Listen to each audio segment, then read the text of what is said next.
Doom, doom. La, la, la, la, la, la, la, la. Uh-oh. La, la, la. I didn't even change the background. Hang on. Doom. I want to talk again today. That was fun yesterday. I went to a panel today again if we can. A little less drama though if we can. Take it down a notch. We can take it down a notch. I got to change the title. This is the Danger Zone. What was I listening to this morning? Danger Zone. Who's that? Kenny Loggins?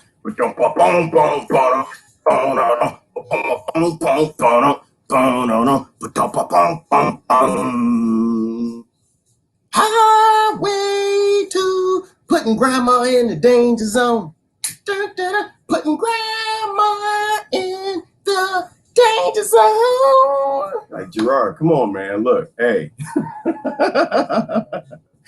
Hey, you don't, man, come on. We trying to, you and all this high-pitched screaming in the morning. All right, let me change the title. Y'all putting grandmama in the danger zone. Danger zone. But we putting a lot of people in the danger zone. We put a lot of people in the danger zone. We live on Danger Planet. Danger Planet. And if I love movies, what comes to my mind is that was it Whoopi Goldberg before y'all broke her and put her on The View and got her off crack and cocaine. Then she became whatever. She was in that movie, I think, Ghost. Name of the movie was Ghost. You know what I mean? Ghost. And she was like, you in danger, girl. It's ghosts everywhere. You in danger, girl. Yeah, danger zone. Does anybody want to come on? Boom, boom, boom. Boom, boom, boom. Boom, boom, boom, boom, boom, boom. I'm making your dog howl. It's good. Dogs are supposed to howl. Dogs supposed to yell, scream, howl. Dogs supposed to howl, and humans supposed to eat human food. Whose dog is that? Whose dog is that? Deborah, your dog's supposed to howl. Dog's supposed to howl. And humans supposed to be eating organic, natural food for breakfast. Good morning. Let me see. Anybody want to come on and y'all want to hear me howl a little bit long? Hopefully y'all do. I like hearing your perspective. I can talk about a bunch of stuff this morning. What do we got going on? Did y'all see the Italian doctor yesterday? Ooh, he told you were in the danger zone. What else? Let me see. Who wants to come on here? Who's thuggy enough to come on here? Let me see. Let's try him. Let's try her and invite a couple people. We're going to do this for the foreseeable future. However, think about like how bad it is, how disaster capitalism makes us all the way that we are. I was thinking about that this morning. Because online, most of the time, I'm always like, this is mostly a hoax. Y'all know that, right? This is mostly a hoax until I'm late for work. Until I got an excuse I need. Then I'm like, it's unprecedented times. Unprecedented times, sir. Unprecedented times. I get here this morning. Unprecedented times. Who wants to come on? We went low tech. We changing the tech. Pat, I'm thinking about changing up the method, changing up how we do this. Who else wants to? Nobody? Y'all scared to come on this morning? I thought yesterday was pretty cool. Hey, you love my laugh. Thank you, Anna. I don't like my laugh. I hate my laugh. I think I sound weird. I don't even like my voice. Hold on 1 second. Let's do this. Hold on 1 second. Okay, hold on a second. I lost my thing. I was gonna hide y'all real quick. I had to do something real quick. Yeah. I wish I could show you something, but we're on low tech. Let me see. Try this. I'm gonna try this on my talk to y'all for a second. I gotta do something real quick. No, I don't have to be. I have to do something else.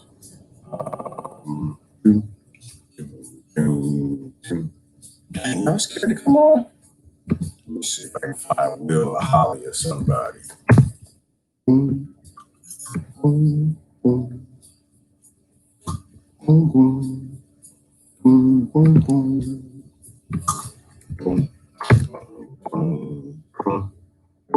Ollie Oxenfree, good morning. All right, here we go. People coming in. See, I thought that was a fake picture. Nah, this is how you save grandma. Okay. I eat this for your safety. I'll be right back in a minute. I eat this for your safety.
Who we got here? Oh, wow.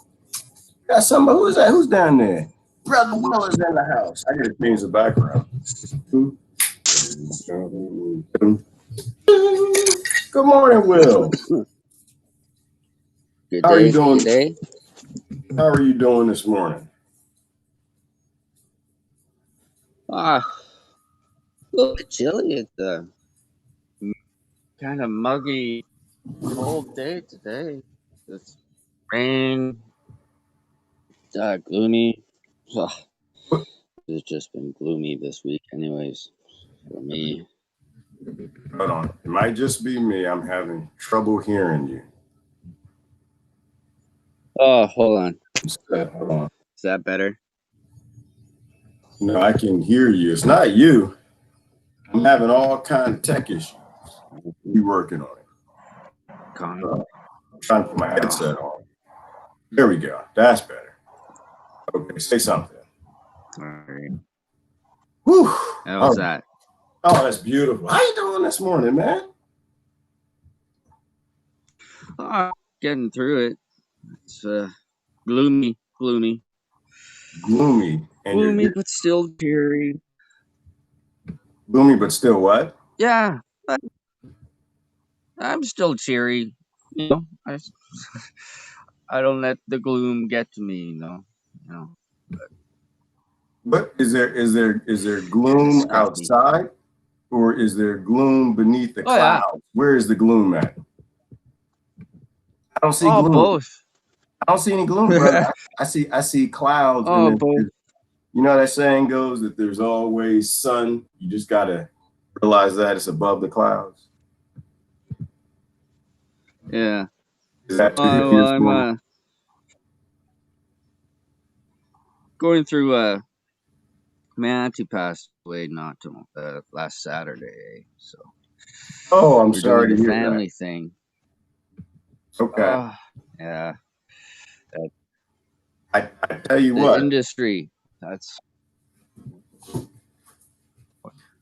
sorry. I was What was gonna, that? I was gonna say, I tell you what, I think of death in a very different way nowadays. I used to be so scared of death, and when people close to me died, well, close, not super close, it used to bother me. Nowadays, very different perspective. I think death is just a transition into a more perfect form of energy of what we are.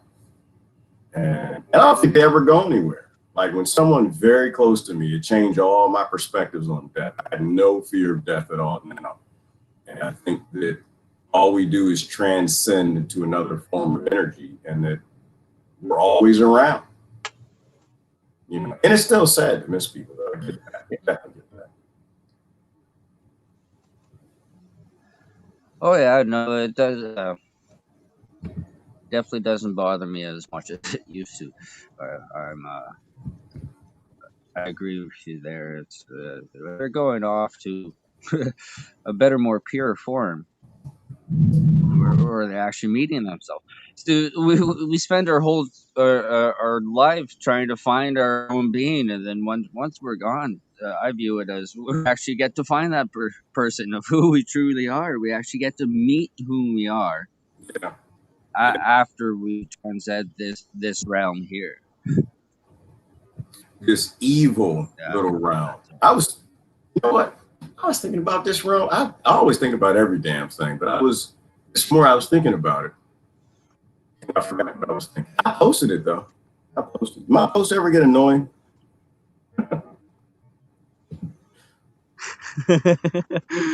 I don't know. Some may find that. I, Yeah. I love what you put out there. You know. Well, it's crazy stuff. I'm my mind is going in 8,000 different directions. I was listening to a talk about simulation theory,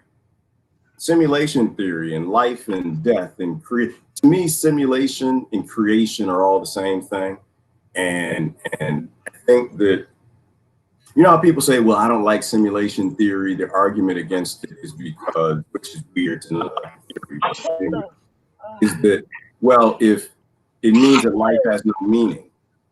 And to me, simulation theory is awesome because if most people are good people, right? If most people are good people and they realize that they don't actually die, then it means that most people will do anything to make sure that good is done or it will be done on earth as it is in heaven. Like if most people are good people, because the argument is always against it, right? Where it's like, well, if this isn't real, that means you can kill anybody you want to.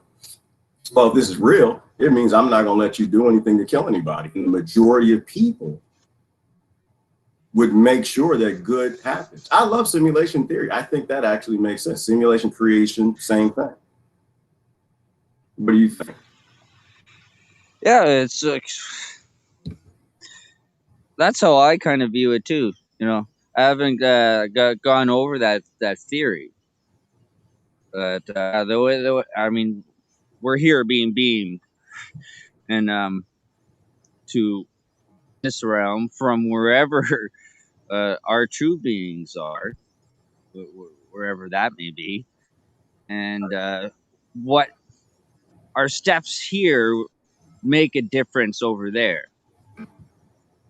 And yeah, we can't just go willy nilly about it and off human beings. So you know, I definitely don't see that as being the way. What we do here does make a difference, but the past isn't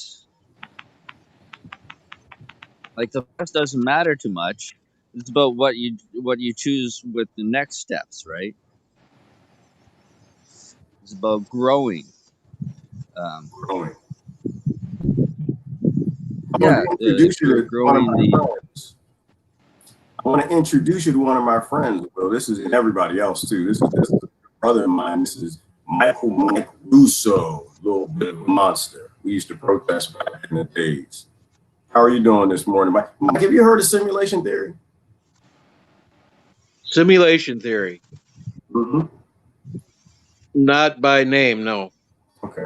So simulation. I'm sorry. I'm just throwing stuff. See, this is what's wrong with me is I live in my own little weird world, and like everything is okay, from aliens to Mayan government to UFOs and aliens and quantum physics. It all merges together with scripture and science. But so simulation theory, it's a theory that we do what our creator does, right? And to me, it kind of merges with religion because it basically says that we are in a simulation because we create simulations.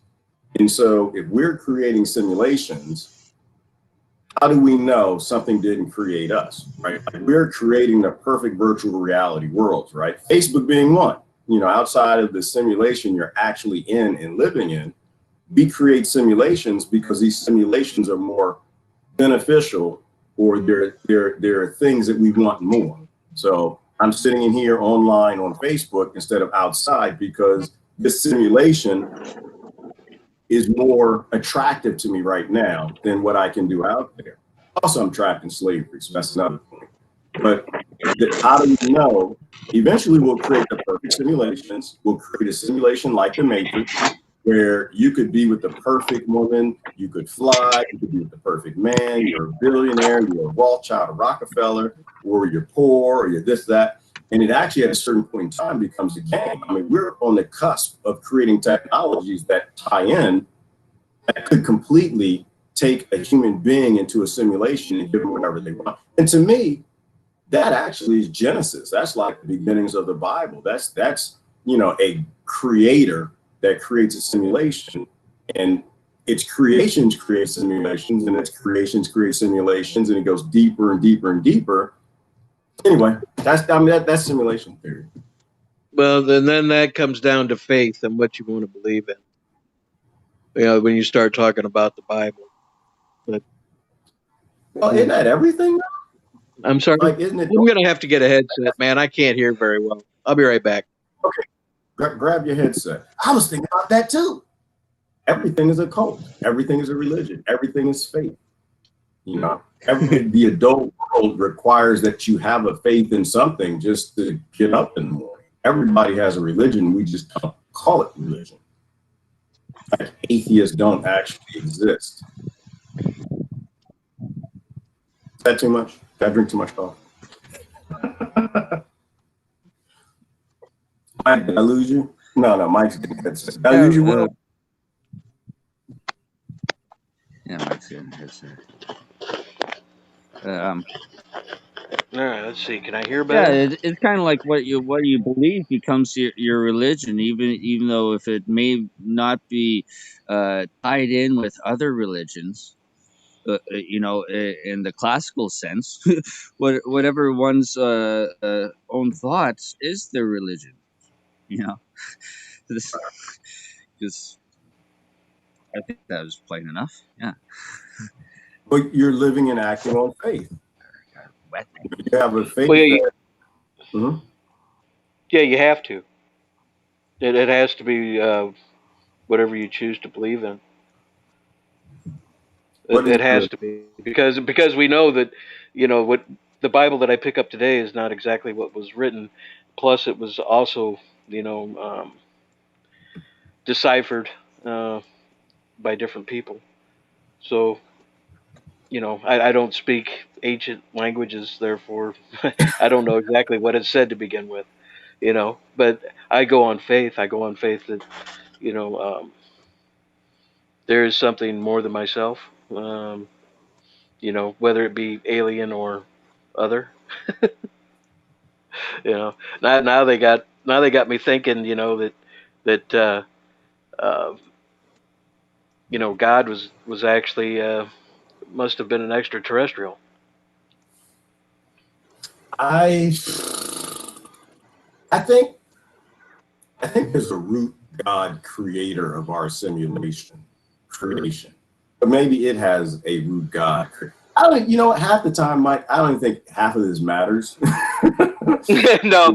it really doesn't. It doesn't. No.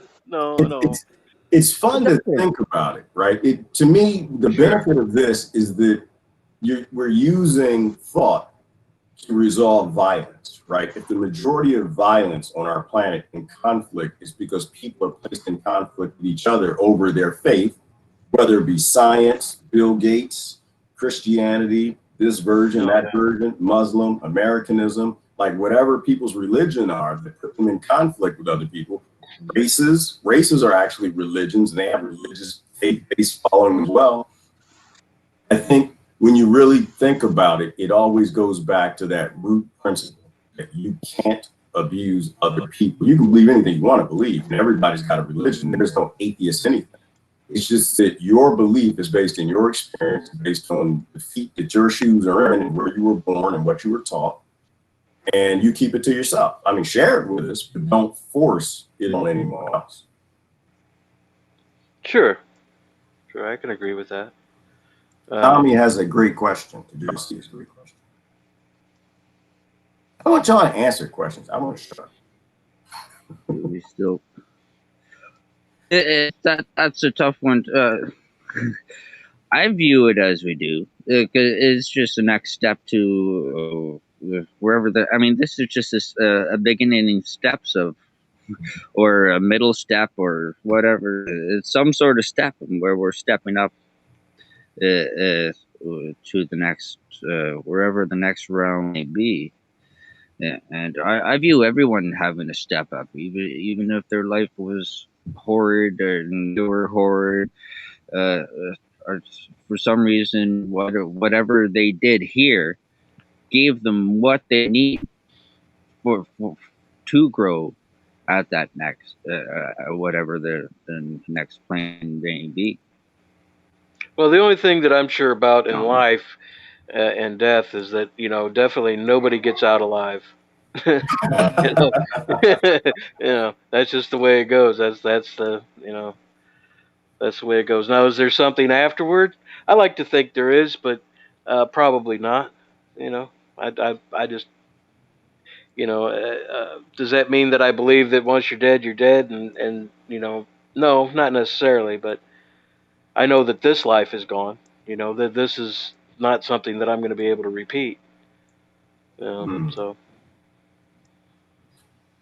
I don't know. I literally think I don't know a damn thing. I guess. I guess, and I would guess. I would guess as above, so below. So I would guess that if something can ascend to be us, then we ascend beyond that. And I guess in some weird biological evolutionary ways, monkeys ascended to us, our kids ascend to being adults. Maybe we die and ascend to another form of energy, which ascends to another form of energy, or we get thrown back here on hell, because I think this is hell. It's a fantastic hell, don't get me wrong, but it is hell to a degree. So I don't know. But once again, it's interesting. It's interesting. Oh, extraterrestrials. Keep in mind, the extraterrestrials just means outside of this world, extra life. That's right. Yeah. I know if I had my choice, I would definitely. I think I would. I'd come back as this guy right here, or maybe her. I don't know. Yeah. Which is funny because they got it pretty good. They could have been you last time, and they said, no, you know what? I'm gonna come back as that, and I'm gonna make the dog be Mike. Yeah. Well, and we don't know. We don't know because nobody comes back and says, "Hey, there's some people that claim, I guess, maybe, but anybody that dies is, they don't have any more to say usually. We don't hear anymore. Like, hey, I'm doing this or that. What are ghosts? Well, yeah, then you got that, and I think that's a lot of just energy. I think that's just energy that when there's a lot of emotions, that your most active places that people quote unquote see ghosts are places like prisons, hospitals, mental facilities, high emotional places like that. Uh, Places where odd things have happened, or extremely good things have happened, or extremely bad things have happened, and that somehow or another that gets caught. I don't know. And again, I definitely no expert, but that's what it seems to be. Wow, you guys can't hear that dinging, can you? No, I don't hear anything other Oh, than okay. I hear you saying something I've said before and something I thought, which is I find it highly interesting that, like you get antiques and they say this thing is haunted, this house is haunted, and usually it's not like a nice thing. It is something where something traumatic happened. Where, if you think about, I guess, the fact that we're more energy than anything else, and when something traumatic happens, we tap into something and some sort of a meditative power, explosive, whatever, and it imprints on a mirror, it imprints on a house, it imprints in a prison where a lot of traumatic things happen, then maybe those are just memories or some sort of a something gets trapped or gets captured. And I don't think, I guess, I don't know. I don't know if ghosts are there. I think maybe you're tapping into something. Certain people have the ability to see or feel on certain frequencies, and you can feel the memories that are trapped in that thing or in that place or whatever. But there also is something there. I mean, they measure it with the little, Egon had his he had his ghost thing. Yeah. Well, and they also, I don't know. I followed it a little bit, just what I can pick up here and there. But my girlfriend is actually really interested in that stuff. She's rather sensitive. But what was I going to say? Oh, the man, that really messes me up with all that popping up in front of my face. Um, the dimensions. Perhaps that's actually something we're actually seeing into another dimension, or feeling the energy from another dimension where this still exists, or it plays in a loop. Whether it be something traumatic, or something. It can be happy too. It can be good things. Uh, from what I've seen, anyway. It's just the extremes either way, I guess. What do you think about that? What about another dimension? Yeah. I think that if not if, I know God exists, I just don't know what it is. I think that we call something God that we just guess about a lot and beat each other over the head for it. I think I know that there's a God out there. It's creating planets and solar systems and universes and dimensions and time and gravity. I don't think God's got too much concern about what's happening with me. I think that creator created the creation and enjoys the simulation. But I just can't process, if this thing is out here, if you talk about string theory, and there are infinite dimensions, or I guess they say there are 12 that we know of, but there are dimensions that are 12 deep, infinite universes and infinite galaxies and solar systems in those dimensions. It's just too big. It's it's too big. It's too big to be so consumed. Yeah, With, and we Mhm. think we're it, right? I'll be back. I'll be back. All right. Yeah. If anybody else wants to jump in, let me know. But Well, we're, and again, that comes down to faith, brother. And it's been explained to me that there's you can break it down into three different ways of people really think about God and religion, and it's three different ways. God created, and He works with His creation. God created, and He left it alone, or there is no God. Was that the third one? Gnosticism. Well, no, not there is no God. Is it? Maybe that wasn't it. Maybe that I've got the third one wrong, but that God works with the creation. God doesn't, God created and has left us alone to do as we wish. And then what's the third one? It's not there is no God. Well, I don't know where I got that from. But I like that one. I like that one. I like that one because let me Maybe tell it's you right. why. I don't know. I Let don't me know, tell but it you was why. explained to me by a history teacher, believe it or not. And I wish I would have retained more of it, apparently, because the third one has still got me baffled. I'll probably think about it, you know, 2 hours from now, and I'll go, "Oh, that's what it was." Well, that's let's go. Let's go with there is no that's God. just my tiny. Okay, well, maybe I am right. I could be. Well, I like that one because so it merged in something that I believe. So like saying there is no God is the same thing as saying we're all the same energy, right? Saying there is no God, there is no us, we, them. We're all a part of this same energy that was divided all up. I like to think about things that question who I am. For some odd reason, a lot of people like to think about how they can question me and what I think. But I like to question like my thoughts and beliefs because I was raised in the church. And so to me, Sure. like Gnosticism, that God is within, that we're all gods, to me, it's kind of the same thing as saying there is no God. We're all just one. Like we're in these constant battles against ourselves. We're in these constant, like Prince in that song I was screaming yesterday because I don't sing. Controversy. Controversy. Like the meaning of that song, right? Controversy. Everything is a controversy. We're all divided up against ourselves. What do you guys Yeah. think when we dream that we're in another dimension? What do you think? That was for Will. Shoot, Will. Sometimes. Sometimes it's in mind. Sometimes, yeah, I believe we actually go other places. Now, it's I view it as a layered. These dimensions are layered, though. Like so it's not like we're being beamed super far.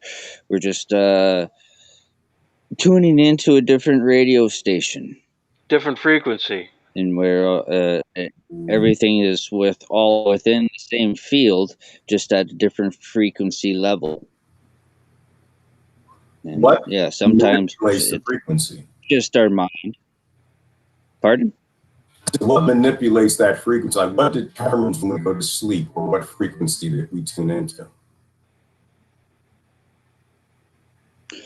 Oh yeah, that's what I'm saying. It may vary onto wherever whatever decides of where we're going to go. See, that's the thing of becoming a dream walker is learning how to walk in such of these realms and start to manipulate. But lots of where we go in our dream realm is very not up to us of where we're going to go or what we're going to see, because whatever we see in the dream realm is for us to see in our way, made specifically designed for us, the individual. I hit you with a crazy Oh. theory. I think. Yeah, I'm ready for a crazy theory. Sure. Pardon? Well, that's the only reason that people hang out with me because they don't want nothing normal. You're not gonna get nothing normal. If you want normal, you gotta go watch TV. I don't watch TV. Did you know that? I mean, I really don't. I mean, I don't watch commercial television. Okay. I just don't. I watch like I watch stories. I watch movies. I watch TV shows. I think that have a deeper meaning. Let me hit you with a crazy theory because I got a lot of friends who I call them druggies. I love them to death. They do psychedelics. So here's what I think about. We are looking for a plant's brain, and we can't find the plant's brain. Right? But we know plants are intelligent. If anybody's never seen, there's a documentary I tell everybody to watch. It's called What Plants Think About. Right? It's all the scientific experiments into plants and the things they do that can't be easily explained away, biology, by chemistry. But plants have a brain. So we know they have a brain. We know they came from fungi, how we did. And so there is a neural network somewhere the same way we have. But nobody can find it, right? No one's ever found a plant's brain. So what do I think? I think that plants learned a way to hide their entire brain the same way we did. You know, like we hide our brain, we protect ourselves by creating a skull, right? So that way it can't be bashed in easily. Everything's consumption of energy. You consume more energy if you hide your most valuable things, and you become stronger. So the plant hid its brain in another frequency, another dimension, another realm. It figured out how to do that. I mean, plants have been here for what, more than 1 billion years, and we've only been here for the last minute. We haven't figured out. We're just now discovering there are other dimensions. So what if plants hide their brains in another dimension at another frequency, and they're communicating with it? And that's what psychedelics are. Psychedelics, when you eat them or you do whatever you do with them, they tune your brain into the frequency that they're on, or it just tunes you into some random frequency where you see crazy stuff. But the reason exists, that compound exists, is because they utilize it to communicate with another dimension. It sounds crazy, but I think about that every day. Interdimensional Yeah, there's communication. plenty of guys. Chris Lewis is in the house, by the way. What's up, everybody? How y'all doing? How y'all good brothers doing? Good. How are you fellas doing today? What you guys are talking about is so vital to, like, you know. I need your headgear. Oh, you need this right here? It covers my. I got no hair. Oh, look at there. There you go. Oh, yeah. Yeah, there he is. That's even better. I need to time travel or something. That's hair supremacy, brother. That's you bragging at this point in time. You teasing everybody else. Yeah. My hairline is back here, Chris. If I want dread bad, it would be like a Sherman Helmsley type thing. When I was 26, my hairline said, "Yeah, your face is a little too ugly to stay right here." So it just started moving back and moving back. Finally, I just cut it all off. I ain't got time for that nonsense. But to go with what you guys were talking about, is like, that's something that we don't get any type of education about. And it's something that is very, very crucial to, like, I guess, internal awareness of self. And past, present, and future has a lot to do with this. And we're not taught how to, I guess, you know, connect past, present, and future to all the events that transpire right now as individuals, but also collectively, you know. And when you brought in the plants, and, you know, always I try to apply nature to everything concerning thought, you know, because this is where we can have the most clarity in these type of chaotic environments that we currently live in society.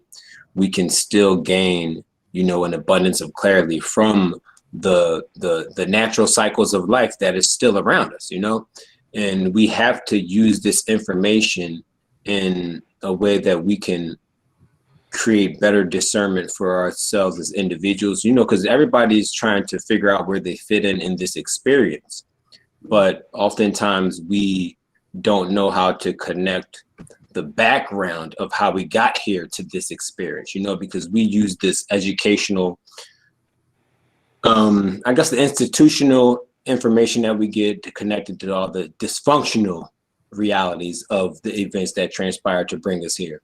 And we never get, or we haven't had much connectivity to the nourishing qualities and, you know, aspects of life that has contributed to how we've, you know, maintained this being, I guess you could say, because everybody has an individual being that is aligned with the purpose connected to the universal, whatever you want to call it, you know. And it's very, very hard to figure this out when the operations and just the everyday systematic way of living is more so strategized around, you know, the operational realities as much as like the, you know, spiritual realm, or the, I don't know which words people call it, all these crafty words and things as such, but it's just like the experience that we have as individuals. It's much more deeper than what we've walked in this path, I guess you could say.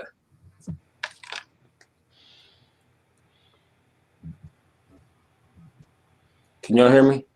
Oh yeah, I can hear you, man. Okay. I'm trying not to answer. I'm trying to do something. So, I mean, I don't know nothing about nothing. No, I'm just trying to break this down as I go along, and I'm realizing that I'm far behind. You know what I'm saying? And this is sad. Hours. We could literally be here for weeks, months, days having a conversation. And that could be with Will too, and with Mike too. But I'm trying to do something unprecedented. I'm trying to keep my mouth shut. It's hard. And I want other people to speak. Like, I get on here every morning, I run my mouth, and I get feedback, but it takes me like half the day to read everybody's comment. And I am the weird dude who goes back to read a lot of the comments. Oh, all right. I'm not trying to have a discussion with myself. So I'm trying to do something unprecedented. So I'm trying to like bring more people into a faster flowing discussion. Gotcha. I don't know how to do that. So y'all gonna have to help me. I appreciate y'all coming on to help me. So Will and Mike, when Chris talks, I want y'all to jump in and y'all jump in on each other and let Gerard kind of fade to the back. And not. Oh, you trying to play this fly on the wall, huh? You want to be that fly on the wall on this type of thing, huh? It's impossible. It's not gonna work. It's not gonna work. The fly gonna get the hell off the wall and start running around. I want to hear more from other people. And I'm not learning as much as I need to. Okay. We can all learn from each other though. That's what I realized. Like, I've caught a couple of Will's live streams, and it's like that shit sends me through the roof when I listen. You know what I mean? Because it lets me know that it always lets me know when I watch all the different lives out there that there is a connection. You know, there's a connection that's happening, and it doesn't matter. People like to put race into it and class and all these other things that are systematically. You know, we have to learn how to differentiate operational energy from the natural energy of the universe, you know, and that's something that's hard for people to do because the majority of your life is operational. So now everything that you're feeding yourself in this operational realm is not contributing to, I guess, your spiritual development, more or less, for lack of a better word. And now your spiritual connectivity to other people is non-existent, more or less, you know, because your connection to the people around you is merely operational, you know. So the substance in the collective realm, you know, because we're in this collective experience, the substance or the majority of the substance is floating around as operational, you know. It's like I can't really break it down with the crafting words, whatever the case is, but we have to dig deeper to connect at our core, you know. And at our core, like you were talking about the plants and the energy that they grow into, you know, like the psychedelics and how they're wired to where you eat or consume one, and now all of a sudden your mind is connecting to the messages or the signals that it's being sent from the earth, I guess you could say, and the years and years or centuries or whatever the case is. But we have to connect ourselves the same way that these plants and these trees and these things of nature connect with the earth in the natural realm, you know, because we oftentimes, sad to say, doesn't matter, black, white, whatever. We function based on the information that we were given. And a lot of the information that we were given is teaching us to function operationally or function with operational logic, if you must, you know? So our awareness to how, I guess we want to say how much more abundant life can be, you know, we feel it inside of us. You know, we can feel the abundance of life inside of us when, you know, it's like we're seeing all the bad stuff that happens in the world, or these bad actors here, there, and everywhere, whatever the case is. You're ruining your health. Sorry. What'd you say? I'm losing. I said he's ruining his health up there. Oh, you talking about Will? I mean, you know, he might be coming right at Will. Come out with the love like that. You just coming out with that, Mike. Just listen, Mike. And that's love. I get the love. I'm shut up. Listen. I'm sorry I interrupted. He might be. I just saw that, and that was the first thing that came to my mind. I had to tell him. Yeah, Sam, save yourself. Chris, hey, Will, Chris does not love you. Chris does not, and Gerard must not love you neither, because the one that's telling you what I was thinking probably was everybody thinking. I might pick up a beer later, so make sure you let me know too. Then you know what I mean. I might drink a brewski or something. You know what I mean. You gotta let me know. Like put them down. You know what I mean.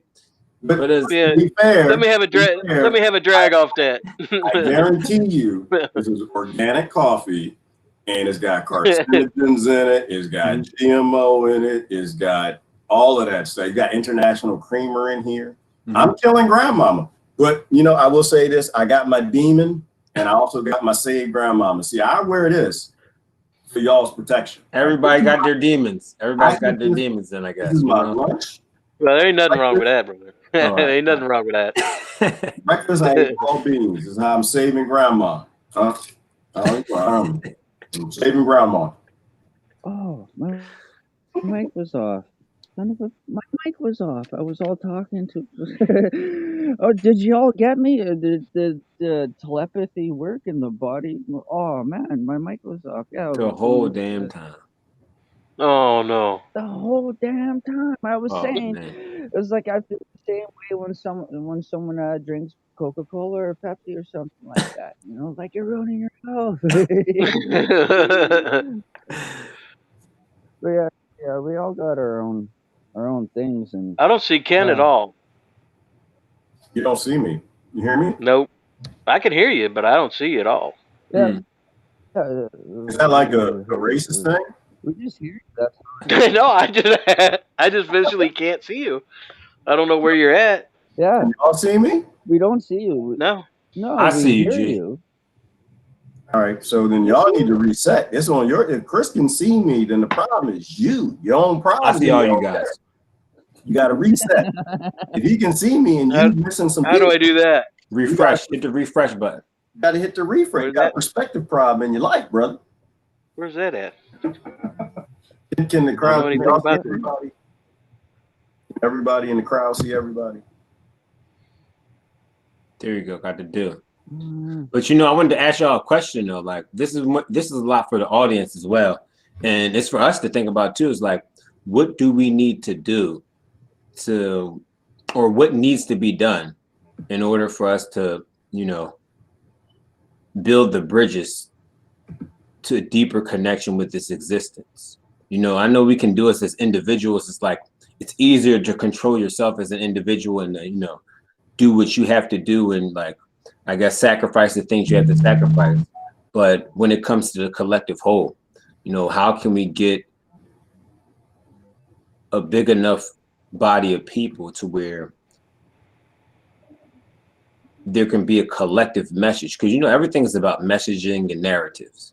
How can we get a big enough body of people to direct, I guess you could say, the same general message to the youth, but not only the youth, but the crazies that are running amongst us that, you know, are controlled in their thoughts about what's going on in today's time. You know, it's like, I guess this is hard to break down and ask the right questions, but I want to ask you guys what you guys think we have to do, like as the events are transpiring today. Pretty much not like a large voice, like you know, world stage large voice sort of thing. It's like, how do we get there? Is that what? Yeah. I know that's that's kind of what I wish that we could have, right? Yeah. You know, what's that the little girl that's going around talking about climate, Greta. and then she gets to talk of, oh yeah, Greta. You know, Yeah. how do we get a voice that big? Right. You know, that spreads our word. Oh yeah, no, that's the thing. I don't know. Just keep talking, keep spreading. Yes. The one thing that I know for sure about myself is that I'm not a great leader. So I mean, I've tried to lead folks, but man, I apparently don't have what it takes. The guy used to protest people. He literally used to protest almost every damn day. You're full of crap. You were full of. I'm sorry. I'm trying to be quiet. Right now. If you can get out and show people what they should be doing, you know, or you're showing people a thing to do that you know you should be doing, that's leading. The only people not leading are the slaves. The only people not leading are the clones that's sitting back, you know, okay, what am I supposed to do? Where am I supposed to go? Where am I supposed to be? What am I supposed to say? And the TV telling the only problem is the clones, right? The slaves. Yeah, I can agree to that. We're all masters, and you are a master. I've seen you most of my life not give two damns what anybody thinks about anything. You stood up for your children. You got out there and you protested, and you didn't care. And I see Chris do the same damn thing. And I see Will. Chris, I see your videos. And you go down to Philly like, look, forget this. Chris got the video. Mike, Chris has a video, a picture where he's standing in front of police officers. They're on horses and cars, and they got all the 80 pounds of equipment and guns and sprays and tasers. Crazy. And y'all know me. I'm just, you know. That's good. Yeah, I'll push it to the limit. I'll push it to the limit a little bit. Yeah. Everybody else is standing back, right? Everybody That's good. is obeying the lines, the police lines. Everybody standing here. Chris down there taking a selfie in front of you like you bad. I got to push it to the limit. Yeah, I got to take advantage of it while you can. So real talk. No, but that's true though, G. That's true. We kind of are individual leaders in a way. You know, because we're supposed to lead the people amongst us, and we're supposed to lead the people around us. You know, and it's funny because this is the, like, not to be all biblical and everything like that. It talks about, you know, guiding the child, you know what I mean? Guiding the child out of darkness. And oftentimes we overlook the fact that we are still children of the mind. You know what I mean? And we have to hold ourselves to a higher authority in our mind in order to properly lead others into their own superiority of mind as well. Because this existence is dictated based on the information we consume, more or less, you know, whether it's in the natural environments or whether it's in the controlled environments. And right now, we're all, not all of us, but we're all growing out of those childlike minds to which we're following the leadership, direction, and, you know, the way of the adults, I guess you could say, the adult minds systematically, you know, and these minds of the guardians of the system are leading us into a stage of decay, I guess you could say. You know, as beings, we're decaying. We don't see that we're decaying because, you know, physically, I guess we could think.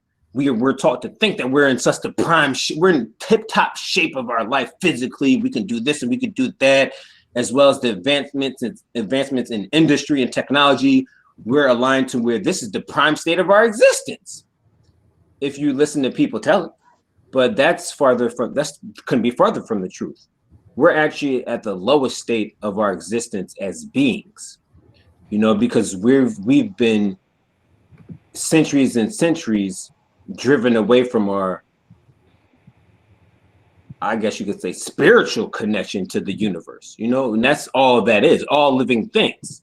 You know, this isn't just any selective thing. This is all living things. You know, we're spiritually connected to every living thing. Doesn't matter which race, color, whatever. It doesn't matter how old you are, how young. It doesn't matter where they try to make it seem like you have to select one of the groups that's been created for you. You know, you have to select something. I'm a black man. You have to fit into being a black man in America. Not only do you have to fit into being a black man in America, you have to fit into being a qualified black man or an educated or a drug dealer or a criminal, all these different things that you are instructed to become, you know, and all this shit is artificial. You know, this is where everybody says artificial intelligence, and somebody was talking about that, dog. This is artificial intelligence. Because ain't no damn way in your right mind, when you connected to the spirituality of the universal realm, will you be falling victim to this foolishness, you know? But that's where we're falling victim to all of this foolishness because we're still living with our childlike minds. because we haven't lived in a society that will educate us and raise us and breed us into the mind that will lead us into the spiritual activity that we all seek to see, because it's within us. You know, this stuff is inside of you. We feel the love, we feel the purpose, we feel these things, but then we see in the physical reality that this shit is hard to obtain, because there's a lot, it's evil over here, evil over there, evil everywhere. That's what you want to call it. But I just call it deception. You know, there's deception all around us, and we have to make choices momentarily, or every moment we have to make the choice. You know, are we going to be spiritually sound? Are we going to be spiritually guarded in our minds? You know, and it's not a religious thing. You know, they want to make you think that you have to have a religion behind that spirituality, Chris. You have to have a name behind the religion. You have to have a gang. What gang are you a part of? And I'm sitting here telling anybody that I ain't part of no damn gang.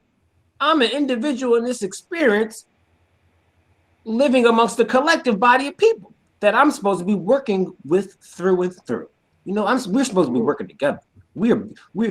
This chat is just the beautiful connectivity that we can have as a society. We're all different minds. We come from all different backgrounds. We come from all different experiences, but we're supposed to merge all of that for the common purpose and the greater good, not operationally to where you say, oh, Chris, go get a job here, go get a job there, and be the best as you can be, and make sure you pay your taxes, and make sure make sure you vote, make sure you do this, make sure you keep America greater. You want to save America, don't you, Chris? Don't you want to save America? Now all this artificial intelligence is decaying your mind, you know, and it's scary because we've been ushered into it. And I tend to agree, our man. children into it. You know, it's scary, y'all. What y'all think about that? You know, it's scary. I agree. Man. Yeah, once you drop those plots, it allows for the joining in with the nature and our spiritual being. Once we drop those worldly given thoughts that we're taught to believe that is the way to be. As soon as we take those away from us, that's what allows us to join with all of the trees with nature and everything like that, right?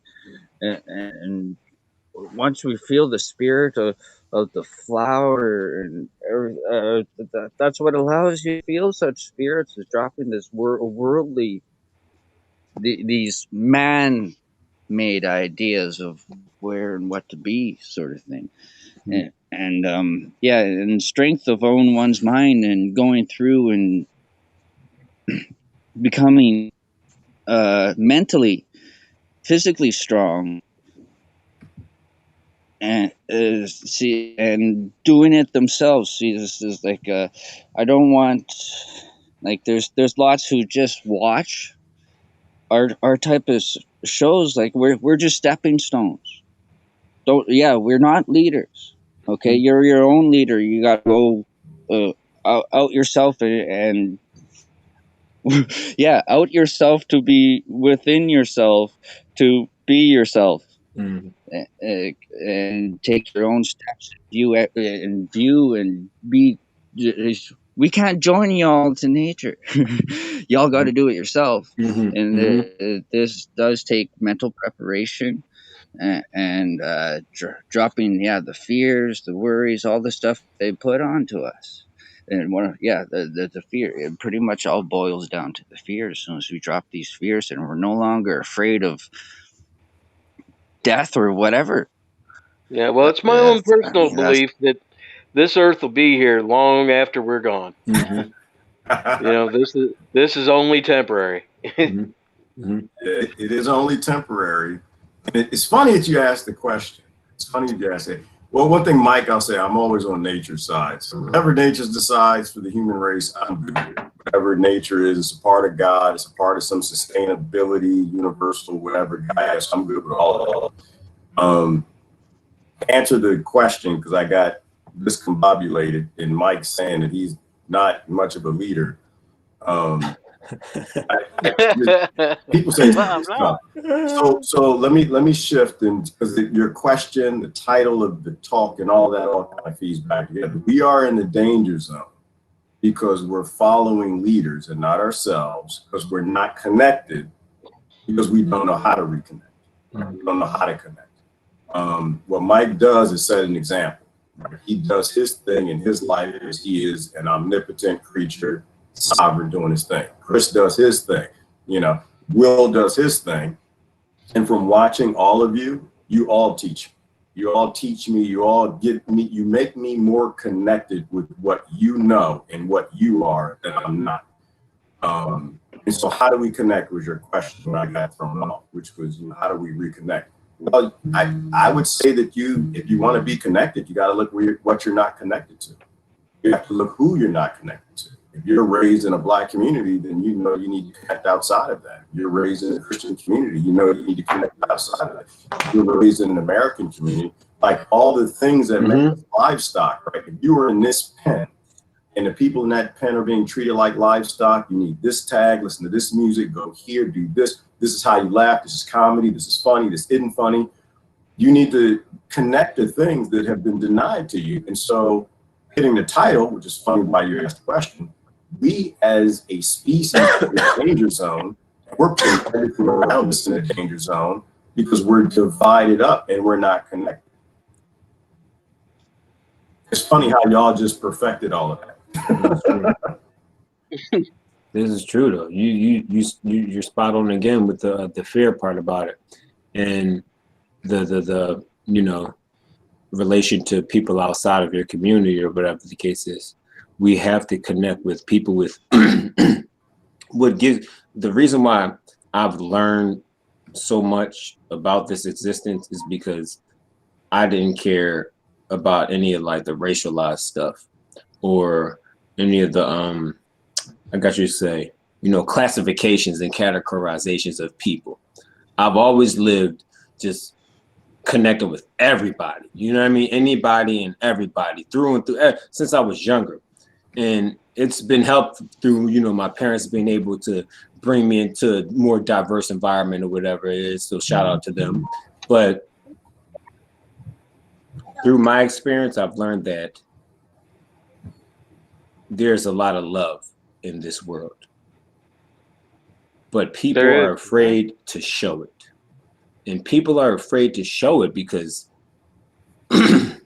they think about too much. They worry too much about what other people think, you know, and that's a hindrance to our ability to grow, you know, because I'm right now, like I'll make an example right now, politically, you know, it's election season and all that, but depending on what side you're on, the narrative goes that if you even think about dealing with the folks on the other side, you're disloyal or whatever the case. So it's like, if I'm a Democrat, if I'm a liberal, and I think about communicating with a Trump supporter and trying to figure out how we can come to some type of agreement and, you know, possible path to create solutions for everybody, I'm not loyal to the Democratic constituent base and, you know, the organization, whatever your case is.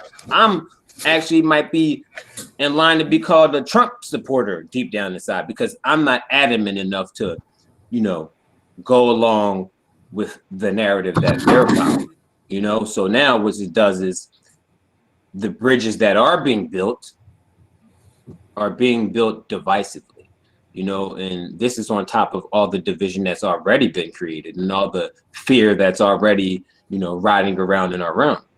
But we just need different information outlets, I believe. You know, we need people to be able to, we need people to trust in different informational sources. Because right now that everybody's reliant on the same entities that have, you know, brought us to this cusp of civil war or, you know, self-destruction if you must, but we still have much opportunity to deprogram from those narratives and from that rhetoric, you know, because it's an everyday choice. Like Gerard says, like, we're all leaders, you know, but we have to be a leader of our own minds first. You know, we have to lead our own mind in order to possibly lead another into leading their own mind. You know, because they won't see, if they don't see others leading with their own minds and their own thoughts, how will they know to lead with their own mind and their own thoughts as well? You know, it's like teaching a child. You're not going to teach a child to think for themselves if you have no idea to think for yourself. You're going to be teaching them to think more or less how you think with all the environmental information that they're getting around them. You know, the environmental information they're getting is tablets, TVs, divisiveness. You know what I'm saying? It's still fun. Fear. Kids have fun. The fun is the distraction. You know what I mean? Like when we get older, the entertainment that we adults love, that's the distraction from the true purpose that's all around, you know. But we have to grow into our leadership mentality in order to lead the young individuals into their own leadership mentality. You know, that's an awareness to where you don't need to feel affirmation from a clique or a gang or a group or this person that, no, you affirm yourself. You know, self-affirmation is real, but it's not something that happens this often in this current state of society. You know, in order to affirm self, you have to be somebody, or you have to successfully do this or successfully do that and have this accomplishment or that, and then you feel affirmed. All of us, no, we need our children to grow into the affirmation of self early on, without the things, you know, without the stuff, without the success, if you must. So that way their path is, you know, built on a foundation that is with, like, you know, I guess a quality of spiritual connectivity that it's not about a race. You know, it's not about keeping up with everybody else around you. It's not about, you know, proving yourself, proving your, you know, it's about, you know, everybody, I got to prove myself to my friends. I got to prove myself to my mom and my daddy. You know, I'm going to let them down. I'm going to let these folks fear. You're afraid of letting people down. You know, and you're telling the children want to come home with a bad report card. They're afraid of letting their parents down. But it's like they're not even wired to understand who they are yet, but they already wired up with fear of this and the fear of that. And it's like, we have to heal ourselves and lead our children into a nourishment or a nutritious, I guess, path to where, you know, we're worried about a lot of things that we're worried about really right now. There's a lot of shit that's involved in it, but I'm just rambling on right now, y'all. Yep, the fear. I feel The fear. Yeah, I was gonna say you hit the nail on the head with the fear thing. It's a big motivator in today's world. You know, they got everybody scared to do this and scared to do that. Cover your mouth, you know. Cover your face. Mm-hmm. Yeah, bullshit. You know. It's like this: you cover your mouth and you're doing this, walking both. You blind, you know. And it's crazy. Yeah. I ain't no diaper face. Yeah, that's a tough thing. But it's like they're empowering the ego, right? Fear of the ego, or that's what they're taught to empower. The physical realm bullcrap of here empower this, and that's kind of what we're trying to do. Well, at least what I'm trying to do, and I noticed Chris too. You know, it's about empowering the actual being itself. You know, the true being, whomever, whatever you want to put the name to it, where it's not the ego. And that's a little bit of tough part too. Sometimes we reach someone's ego with the way of the teachings are. It's where the ego hears some of the stuff of, oh, I'm empowered. This is empowering. I'm this, that, the other. When it's their mind is actually tricking them, and it's not really them. That's they're not truly empowering that spiritual part of what they think they're empowering. You know, so it's Yeah, it's all about dropping that ego and not having Yeah, not and having the ego. it's real important to remember too to try and keep a sense of humor when we're talking about any of this deeper stuff, because it, Yes. it's all tragically funny. It Yes. really Yes. is. So that's I try and tell people that all the time. Don't make it too serious, man. It's like a dark comedy, I guess you would say. Right? Yeah. Yeah. So if you see me chuckling or whatever, Yeah, I'm not well, laughing at that, you. Really not. I just that's a little bit it. I if you mean, don't it's all if you about don't keep a keeping up sense that of humor, spirit. man, you go nuts. Seriously, I mean, you just go off the deep end. It's death. But there's something, yeah. I mean, there's That's death to something, the soul. there's something really You narcissistic, humor. sociopathic about taking yourself and what you think in your existence far too seriously. Yeah, I think that's what happens. Is like you said, is that it's fear. It's fear-based. When you take yourself, your religion, your belief, which is whether it's vaccines or Christianity or whatever your little section is, your race, whatever, you take yourself way too seriously. You dwell too deep into that narcissism or that sociopathical thinking that you're right and you got to force other people to be like you because you're scared of something. If everyone doesn't get the cure from the megalomaniac psychopaths, that you're going to get sick. And so instead of solving your own problems in your own mirror, you take that fear too seriously. You take yourself so seriously. You take what you believe in a world that we really don't know half of what we ever think we know. Too seriously. Yeah, like the like the lady at the grocery store. Did you see that? That gal. Oh Lord, She was what she was happened now? she was yeah, she was telling everybody, "You're going to hell. You got to repent now." And she meant it. And she knew that she was saving everybody. Oh, the mist. You didn't see that? Yes, I know what you're talking about. So she was Yeah. the one telling everyone to repent. Yes. Yeah, but I mean, is that crazy? I don't know.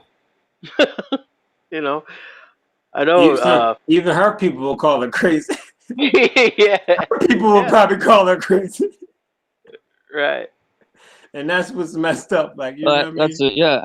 Oh my goodness. That's a part of dropping the ego, right? Mhm. That's not Right. getting the message across, and it's coming in a negative light. It isn't quite helpful. That ain't helpful. I mean, Right. you Yeah. got I don't know, but some that may work for some, right? Yeah. It may, like, really, oh my god, I don't want to do that. So it's tough to say. It really depends on the individuals that they do reach out to. But yeah, it's True kind indeed. of like that other Walmart video. Did you ever? I'm just trying to help you, motherfucker. Yeah, Don't that you was her. fucking see? She's Right. Yeah, that trying to was be her. inspirational. Yeah. I don't know. It's hilarious. I think that's a But numbers thing though. it, Stuff like that is good because it's like doing videos on Facebook. I'm not going to connect with everybody. I'm not going to it's not going to hit home with everybody, but guess what? Those select few that it does hit home with, they're going to go spread that message somewhere else, or they're going to go dig deeper into maybe what has been said to where now they're picking it apart and trying to decipher the message or whatever it is amongst the craziness or raspiness of how I talk, to where they're getting the substance that they need to get in order to, tweak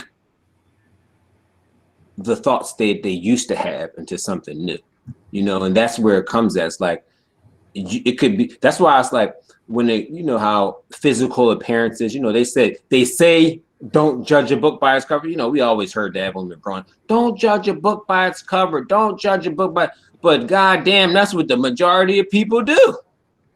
You know what I mean? And it's just something that's habitual. I think it's more habitual than it's like, a personal thing that no, it's habitual. We all judge a book by its cover, where black, white, all this extra stuff that's going on because it's all filled with it, like me, with the crazy hair or here I might not be clean faced like Brother G God and all that, you know, tighten up and everything. And it's like everybody's judging, you know what I'm saying? Brother Will got the hoodie on. It's like, oh, he got the hoodie on. No, he can't have that. No. I can't interact with him.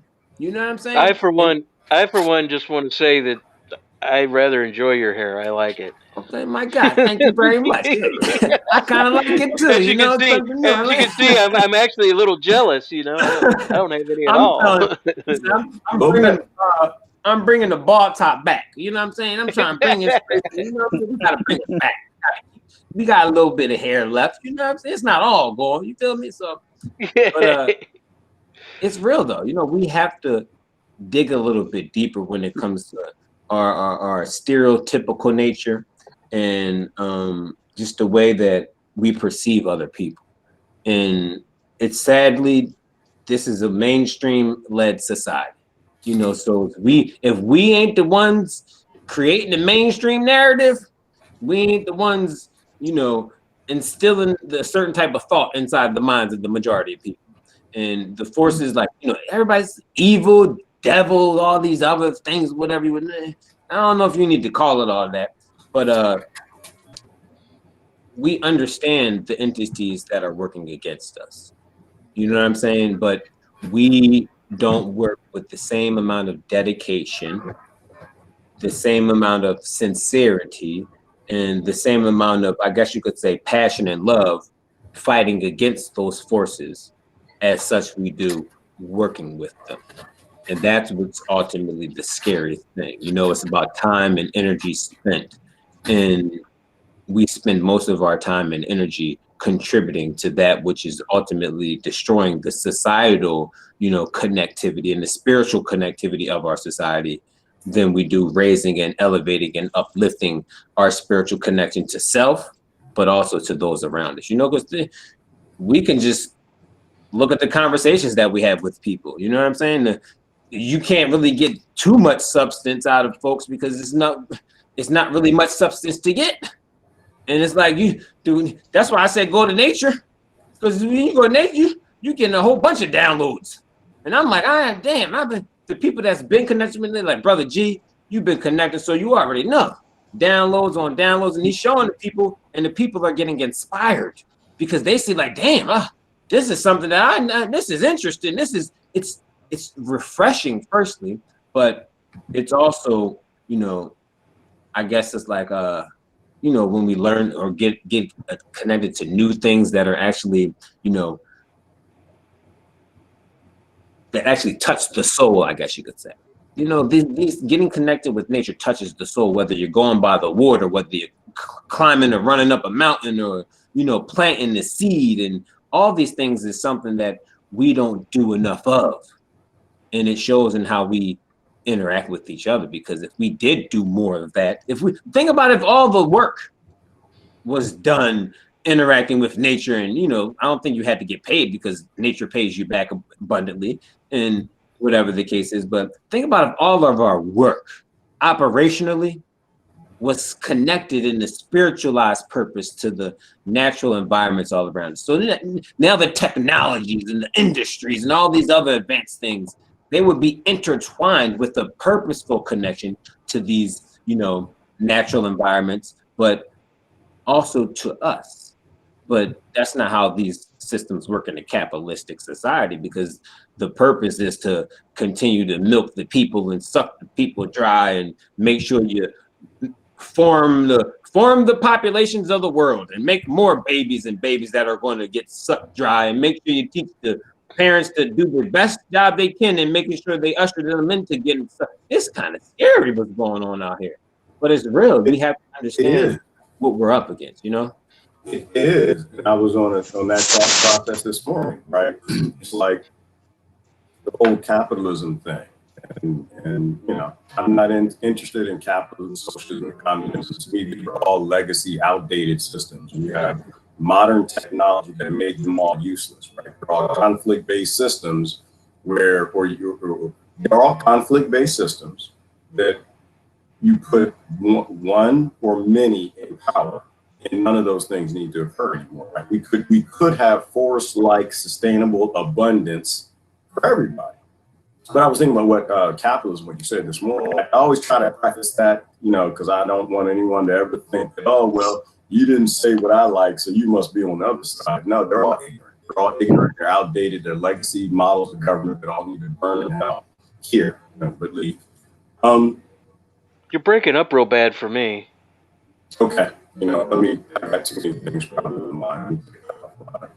No, I was just thinking about like the conflict-based system. Like I know it's a hoax, right? I don't know if you guys have seen the Italian doctor yet. He's the latest doctor now that's coming out and tell you that this is a hoax. And hoax doesn't mean people don't die. It means you're being played. Right? We're always being played by these worldwide billionaires, right?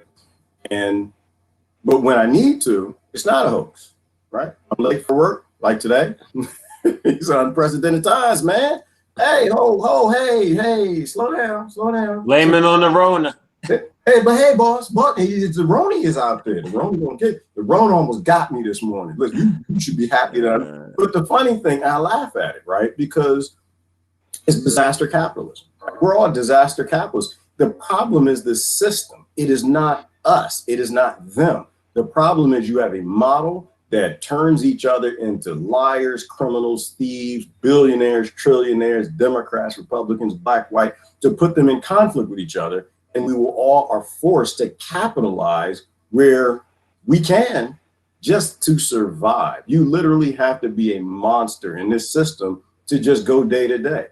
And so, I appreciate the examples. And while I laugh at myself, I look deeper into it, that, it refocuses me, right? The problem isn't the elite. The problem isn't the kings and the lords. The problem isn't the Rothschilds and Rockefellers. The problem isn't America. The problem isn't this person or that race. The problem is we are in a psychopathic system that requires everyone to delve into that disaster capitalism, because capital was placed between human beings and survival. And we all, at the default, we want to survive. You can't lose our jobs. You can't lose your income. You can't lose your stimulus check. If you lose it, you die, or you go to prison. Feed the kids. Right, you gotta feed. You gotta eat. And so it's the system. We have to. For me, as much as I can, I always go back and I look at my own mirror and I look at what I do that mimics those that when I lose my mind and I start to want to blame another group or another level, realize that I'm just in another level doing precisely what they do, but on my level. So I lie to my boss. I'm late. It's unprecedented times, man. Unprecedented times. No, right. I had to go slow. Right. But they don't watch my videos, so I can say what I want to say. Okay, that's cool. Yeah, don't need that, right? Don't need that. But yeah, these are unprecedented times, though, I believe. And it's really, really, really crucial for everybody to understand that the mind is a terrible thing to waste. That's all you gotta say. It's like we've done a great job of wasting. I'm not going to make it as the individual, but generally we've done a great job of wasting our mind up until this point, based on the program or within the program. And this is just because it's all types of. Oh my God, it's all types of, I guess, genres of program to where they can soothe the needs of anybody, and they can numb the mind of any group of people whenever they want to. And at this point, it's going to take a hell of a lot of commitment to rise above the dysfunction, because, people have a choice to make. What type of society do you want to leave your children? Or what type of society do you want to leave your children in? You know what I'm saying? And this is something that we don't spend enough time working towards. We say what we want, especially as I tell you from Black folk standpoint. We say we want no police brutality and none of this and none of that and systematic justice and this and that. And it's like, I hear this shit and I got time for it all damn day. But then it's like, when it comes to the collective activity, I don't see that happening. You know what I'm saying? And so on the macroscopic level, as Americans, you know what I'm saying? As everybody want to be American. We say, oh, American could be this united fashion, and oh, we can love each other, and we can be all cuddly wuddly, and the system of government could work great as a democratic one, but just like we can't. Oh, they didn't cut the brother off. They didn't cut what him happened?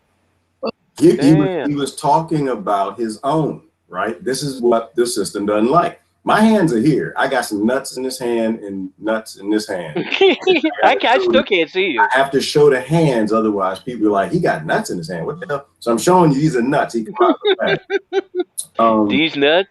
These nuts. So they got rid of them, right? And hopefully it was just, network related and it was a mistake. But some of these things are a little too coincidental, right? See, they need him to be black. They need him to be Democrat. They need you to be this. They need women to be this. He's speaking against. I think it was probably a catchword there, or a catchphrase. He said "cuddly woodly," so that's probably that's probably the that's probably the catchword there. But to finish what he was saying, which is beautiful, so they can throw me off of here if they want to, and that is right. Police brutality bad. American brutality good. Police brutality bad. Ghetto brutality good. Starvation, scarcity good. DNC brutality good. Crime bill brutality good. But police brutality bad.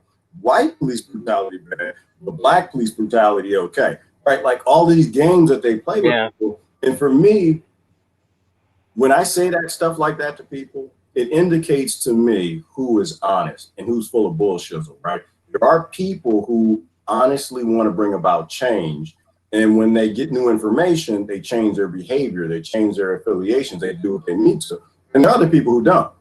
And that's how I know that they actually don't believe in what they say. They are actually out there for revenge. They're out there for profit. They're out there for votes. They're out there for something. But it damn sure ain't never what they say. But I appreciate what do you got there? And I think that's what we have to do is we have to speak honesty into our own what are considered identities. Yeah, well, and when the police officer tells me to sit down on the curb or put my hands behind my back, that's what I do.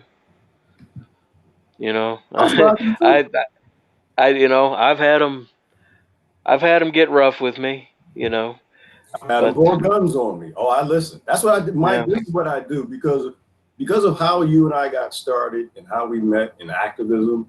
This is why I tell every child, you listen to the police officer. You always obey the person with the gun. I don't care what your parent says. Your parent's a fool. Your parent's an idiot. Your parent is literally putting you in harm's way for something that they won't even do. Right? Don't listen to your professors. Don't listen to the ignorant. Don't listen to the TV.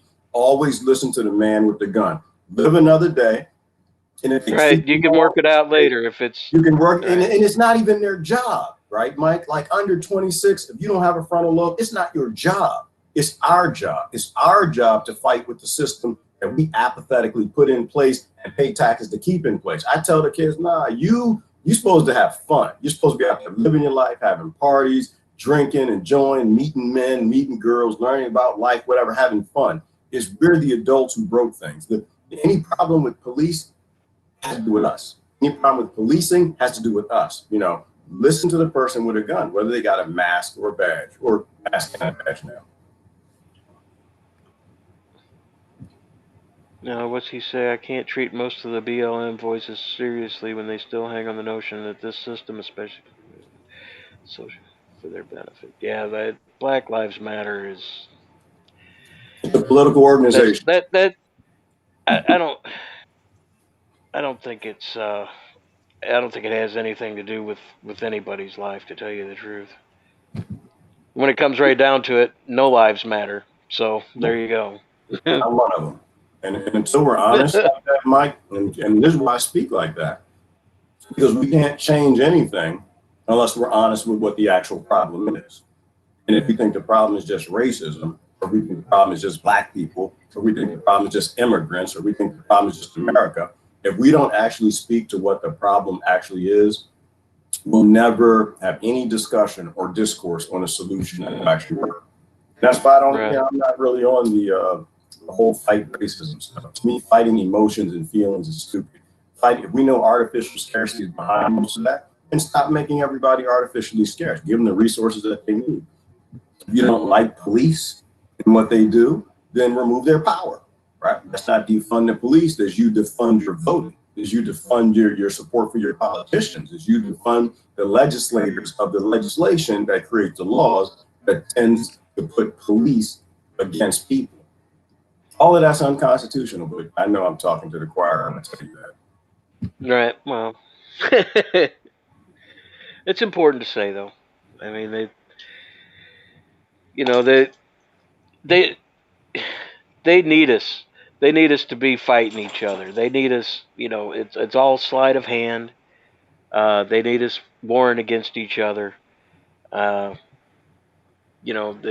establishment doesn't need us getting along, and apparently we were getting along too well. So we just got to start some more bullshit. We are. No one cared in the 80s. Nobody cared. We were done with this, right? You had Boy George. You had, everyone listened to rock and rap and gangster and R&B and pop, and everyone was dressed how they wanted to. Eddie Murphy had his leather jeans on. Nobody cared. You're right. Men went around with long hair. Little girls could dress rough if they wanted to. They could wear jeans. Nobody cared. No one cared. And I think the system realized that people are really, the groups are merging. And when the groups merge, you can't keep a group conflict-based system if nobody wants to be in a group. That's right. So what do we got to do? We got to talk about racism. Racism exists, and the more that we talk about it, the more it exists. It must exist because it's on TV. I think my dog wants to go out. What do you think? Apollo. But yeah, that's absolutely, they just gotta have the conflict. Absolutely have to have the conflict. And the more we talk about it, the more we put it on TV and we try and scare people and all that shit, well, it must exist. It must exist somewhere. And so now you've got these white people, they have no idea what the hell they're even protesting. They've none. Other than they saw something on TV and they believed it, and it boggles my mind. I don't get it, man. I don't get it. You know what? I love everybody. I really do. It's real, man. It's real. It's like, it's so sad because there's so many different types of people within it too. It's like there's an across the spectrum, I guess, diversity when it comes to the people that are actually fighting the different types of battles, but everybody's caught up in the reality where that they think the system of operations that's in front of us is going to give them the right solutions, I guess, and what they don't want to admit is the leadership, which has been the case for, I guess we can say, the entirety of its existence, or, the leadership is not going to be responsive to any of our real cares or real concerns, because the system is built for those who wish to progress inside of this materialistic cultural society. You know what I mean? Because well, and I'm not trying to say that that racism doesn't exist, but it's nowhere near what they're trying to perpetrate. Yeah, that's true. That is very true. There. This is very true, and that's what pisses me off too. This is very true. And you made a good point. It's bad enough, I presume. It's bad enough, but they just want to make it worse. That's all. That's all that I see. The racism, I think this is the thing that you got to understand. Racism, I don't think is as socially bad as they're trying to make it seem. You know what I mean? Because when people talk about racism, they just say it in a way that it makes it think about every last aspect or way of society. No, the racism that's mostly happening is institutional. You know what I'm saying? So it's like when the policeman shoots the guy in the back, or the police brutality, you know, all these. This happens more often than not in the institutional atmosphere of our reality, you know, and people don't know how to differentiate that from the social atmosphere in our reality, because it's like this. All of our social interactions, like I said earlier, are dictated by our operational alignment.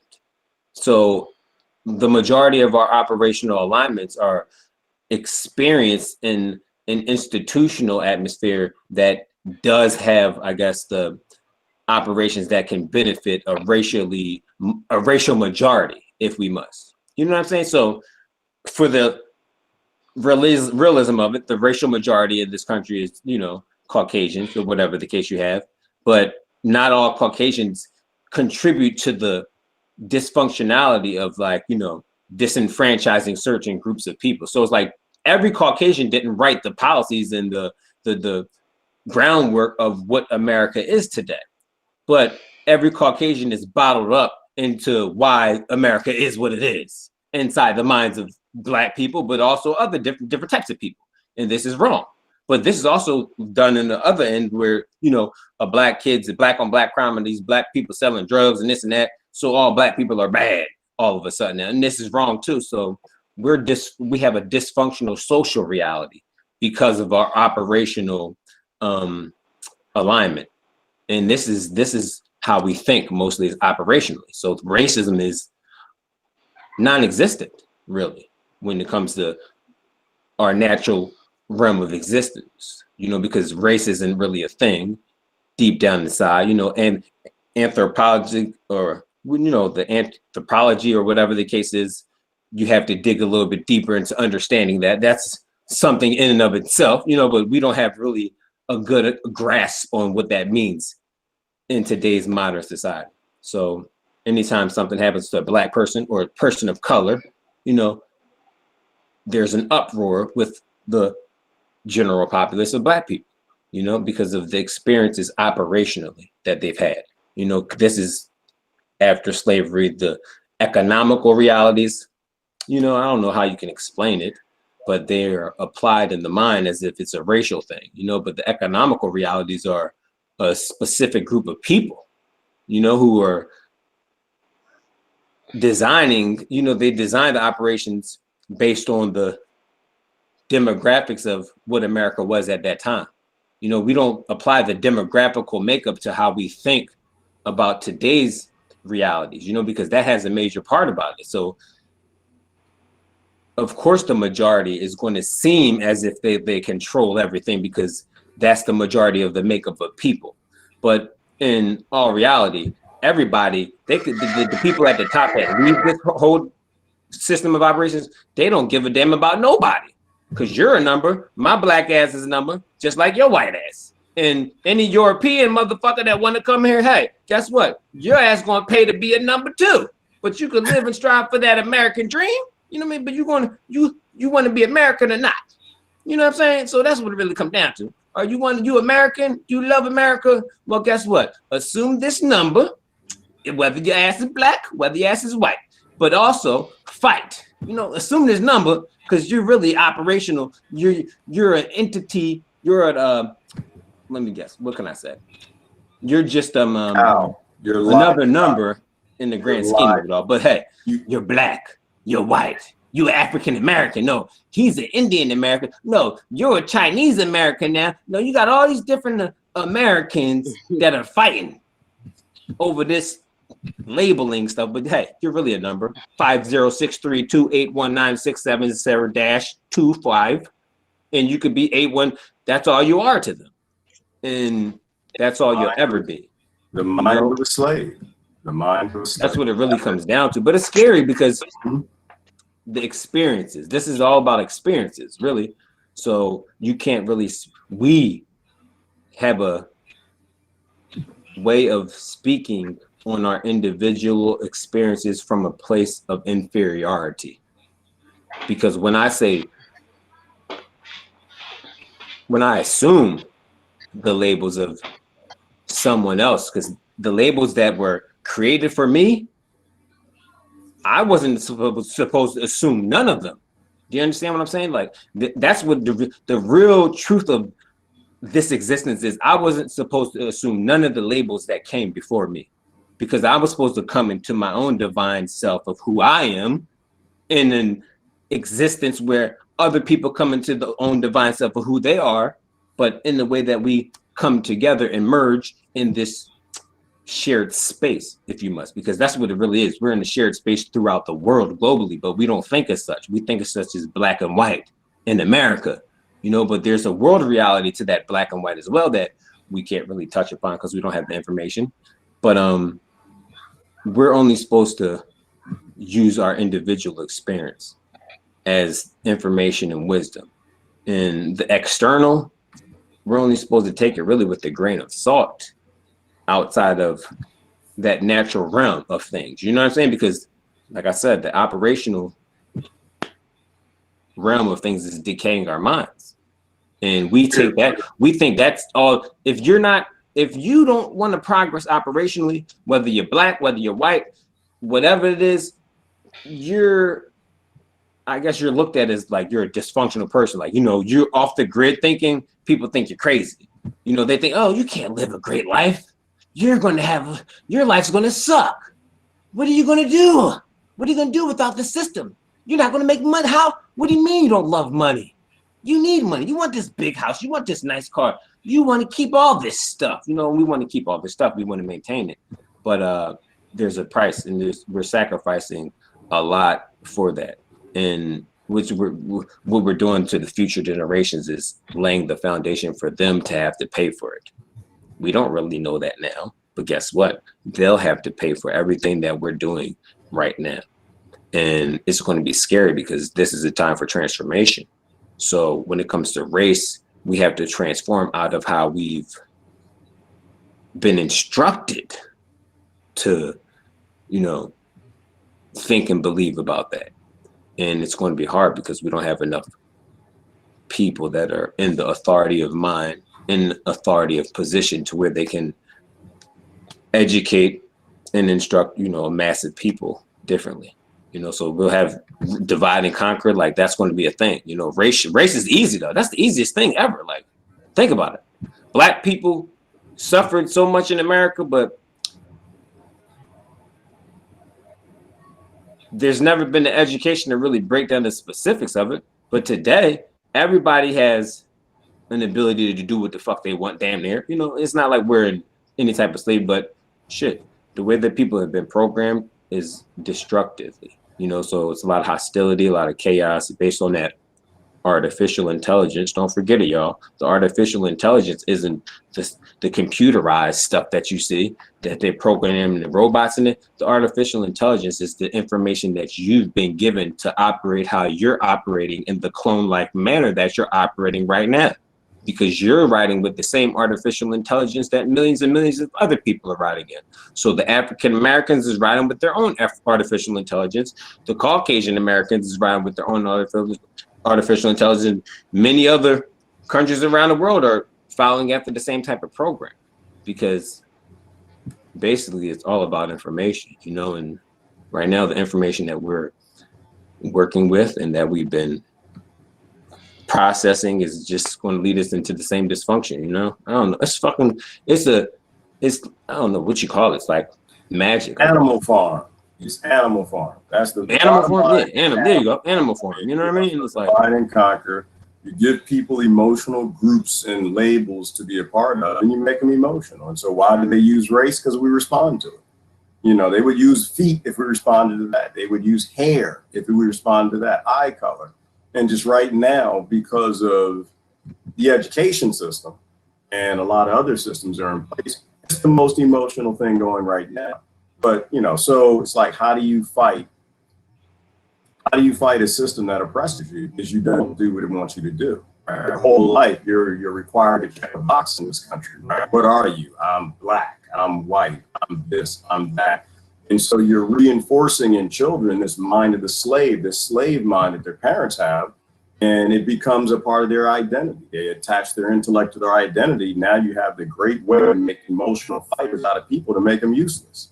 So if the system wants me to be a race, then I'm just going to be a god. I'll be something else. I'm not going to like feed into the emotions of it. But getting back to the education system, the only reason that we're emotional really about race in this country, other people around the world look at us like we're stupid and crazy.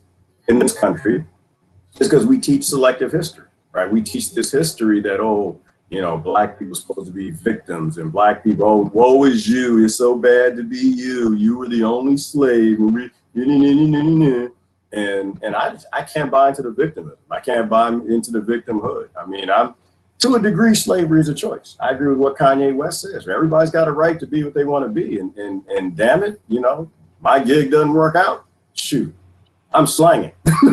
Comments. You gotta get those comments. I like the comments. It's so the thing is that we're this way as a people, all people, because they teach us selective history. They don't teach the kids anything in school about white slavery for good reasons, right? They need to have a victim. And this is another way, like when they used to put folks on the slave plantation, they beat them down, say, you're nothing, you're a slave, this is all you're ever going to be, blah, blah, blah, blah. And it's no different than teaching selective history. They don't talk about the Corsair pirates. They don't talk about the million white slaves taken from Britain into Africa. Why? Because then everyone would have everything in common. Then the kids was like, oh man, y'all were slaves. Yeah, we were slaves too. Oh, that's messed up. Maybe we should have a system that doesn't have any slaves, right? And so they get everybody fighting each other. No, the comments off. This is why. I'm sorry. I ran my mouth. Chris ran his mouth. Mike, Will, you want to jump in there? Talk about white slavery. Anybody want? I don't even know who's in here, man. This thing is not working well for me. What's going on? Well, I've got two pictures of. I'm sorry, I didn't catch your name, man. The hoodie guy. Will. That's it. Let's go by here. Will. Okay, sorry, Will. Yeah, that's okay. I'm bad with names too. I've got. I know Will you up know, there, and I see that he's moving, and he was showing stuff to the camera earlier. But there's another picture of him that's just frozen, and then Gerard's not even on there. And you have to Chris is gone now, right? Yeah. Again. Yeah, I lost Chris again. So yeah, I never even knew that he came back except for when he started talking. I'm like, oh, okay. Are you on a laptop or a phone? I am actually using my phone. Oh snap! You can use your phone. I didn't know that. I'd have been outside. Yeah. See, the problem with the phone though, with BeLive, is you can't refresh. Bad reception. Right? Yeah, with your phone. I mean, I think you got to go out and come back in for it to work, for it to clear up the images. I think. Mm-hmm. I've done that a couple times, man. I don't know. It's just not working. But I've got a laptop around here somewhere. But yeah, so if you're on the desktop, you just hit refresh. Oh yeah, see, there's not even a refresh button on here. I don't think. No. Well, it's not doing anything. I hear it clicking, but. Well, you see all. Yeah, my phone's Sorry. You're gonna lose me right away, so I might as well sign out because my battery's gonna. Wasn't that when they had Japanese concentration camps? Yup, they was fucking around with the Japanese too. You know what I'm saying? They was getting everybody. You know what I mean? Yeah. Well, that was one of those things where they did what they did at the time because they fear. They didn't know any better. You know, they thought they were doing the best they could. I don't believe for 1 minute that they, were doing that out of spite or anything else other than just trying to keep people safe. But, yeah, I feel you. But the thing is, not that it was any good. I mean, who, if ever, who holds these leaders accountable? Like, this is what is frustrating for, I guess, many people. Is like, who is going to hold these leaders accountable when they continue to keep carrying on as such? And there's so much at stake. That's what people don't really like to talk about either. Like, what's at stake, not only here in America but around the world. And we're rapidly advancing, if I do say so myself, technologically, but also industriously into this new modernized era where it's like people don't know what's ahead of them. You know what I mean? Because I don't think too many people are built to actually have foresight about the many different operational things that are happening because they have dedicated so much time to their own, independent aspirations, if you must. And that's kind of destructive to the whole collective whole, because ignorance is bliss, but ignorance leads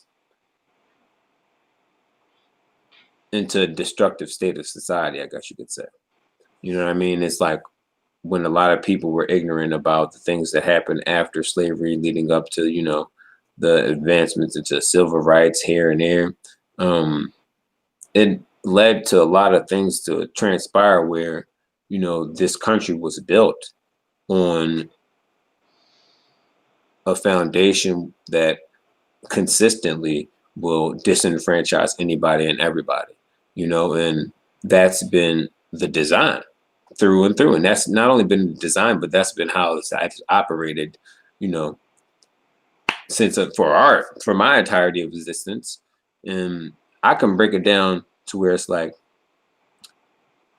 I'm an African American within it, like as a Black person, I could break it down as a Black person, but also I could break it down as just a human being as well. When you take yourself outside of it, or take the mask on, because we all been given masks, and that's what we kind of wear. But when you take the mask off and probably assert yourself as a human being, you realize that we're connected to all living things. So it's like, I guess you want to enhance your experience, you want to connect with all living things as well. I don't even see G anymore. What happened to G? Do you see anybody? Nah, I've just got frozen images of myself. That's all I got. Okay. I got frozen images of Will. And Oh, welcome snap. back. I don't know, even Will's see you frozen. anymore. Will's frozen. Lori said, "Talk about homeschooling." Homeschooling. I'm going to do a live stream about homeschooling. But not only that, I'm gonna let Carter.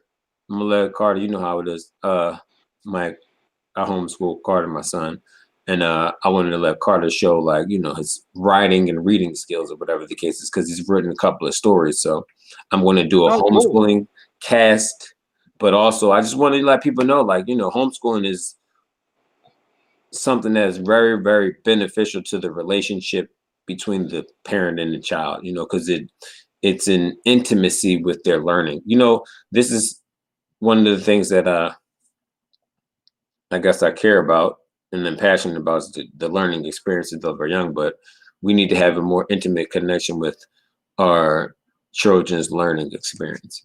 And that will help to where we can, be more attentive, to the, I don't want to say weaknesses, but we can be more attentive to their path, and it's something that is unconventional. This is such a traditional way of, or traditionally operating culture, but homeschooling is unconventional, but it's No, I don't see anything wrong with it at all. okay. I mean, Okay. as long as you have structure for that child, to learn and uh, you know, the basic stuff for sure. But uh, it's so important to have that type of structure and that type of relationship with your child. Mhm. That so many people don't, you know, Work. especially now that I'm going to jump into what I got involved with. Okay. When you don't have uh, a, a family that is together, Okay. and if you are a non-custodial parent, Mhm. then you're not even a second-class citizen with that Mm. child. You're Mm. third, Mm. because where are the children at most of the time? They're with strangers at a school. Right. Are they with the ex's grandparents, or they're you know with the ex. Right. So Right. no, I don't see a nothing wrong with that. Hmm. Nothing wrong with that. homeschooling. Yeah. And we're supposed to be teaching them for real. Yeah, for real. Yeah, real shit. Yeah. But it's So like, I guess it's like we hand so much off. We hand so much of it off because it's so. See, you know what? It's so much happening now. no, it's Before back. everybody's too busy trying to survive. Yes, there's so much shit happening. Like, you know what I mean? I guess, or this. I don't know. Do I It's so need weird. internet? No, but I guess not. But I You need like to internet, bro. have You it. need I internet have to now. pay for it. I have to pay for it. Do Right. I have to? I have to have a place to live. I have to have all these things. Yeah, you gotta keep up. It's so crazy, but Right. And they it definitely haven't made it easy since World War II. okay, right, They right. saw an opportunity there. Hmm. Let's make everybody work. Yeah. And so now now what has suffered? Our children, our families. Hmm. Hmm. Which we've been told since day one. The American family is the backbone of the country. Well, Right, you destroyed that, didn't you? right, right, Yeah. right. So It was a good idea, I guess. You could say that. It was a good idea. You know what I'm saying? But it wasn't as the picture wasn't as clear as they painted it to be. The picture was See, this is where I'll bring like Hollywood into it, I guess, because it's like everything is narrated and scripted before it gets to us. This is the majority of things, I should say, because a lot of things that happen in our own experience that are just, so I guess people call it fate, but it's just so spontaneous and random, and it just happens to everybody. But the majority of things that happen in our lives are scripted based upon, the narration of somebody else's mind. And the American family, if you must, I guess, what was it, like a mother, father, couple of kids and things of that. It's just so weird how this was sensationalized and glorified by the public as something to strive for, and this takes away from, like I was talking about earlier, your own individual experience, because now the way that this operation works is that they have a way of being able to fund the repetitive programming of it. So it's like repetitively, they got the radio saying it, they had the TV saying it, they had the teachers at school maybe saying, or whatever the case is. And the more you consume, the more you'll be apt to follow.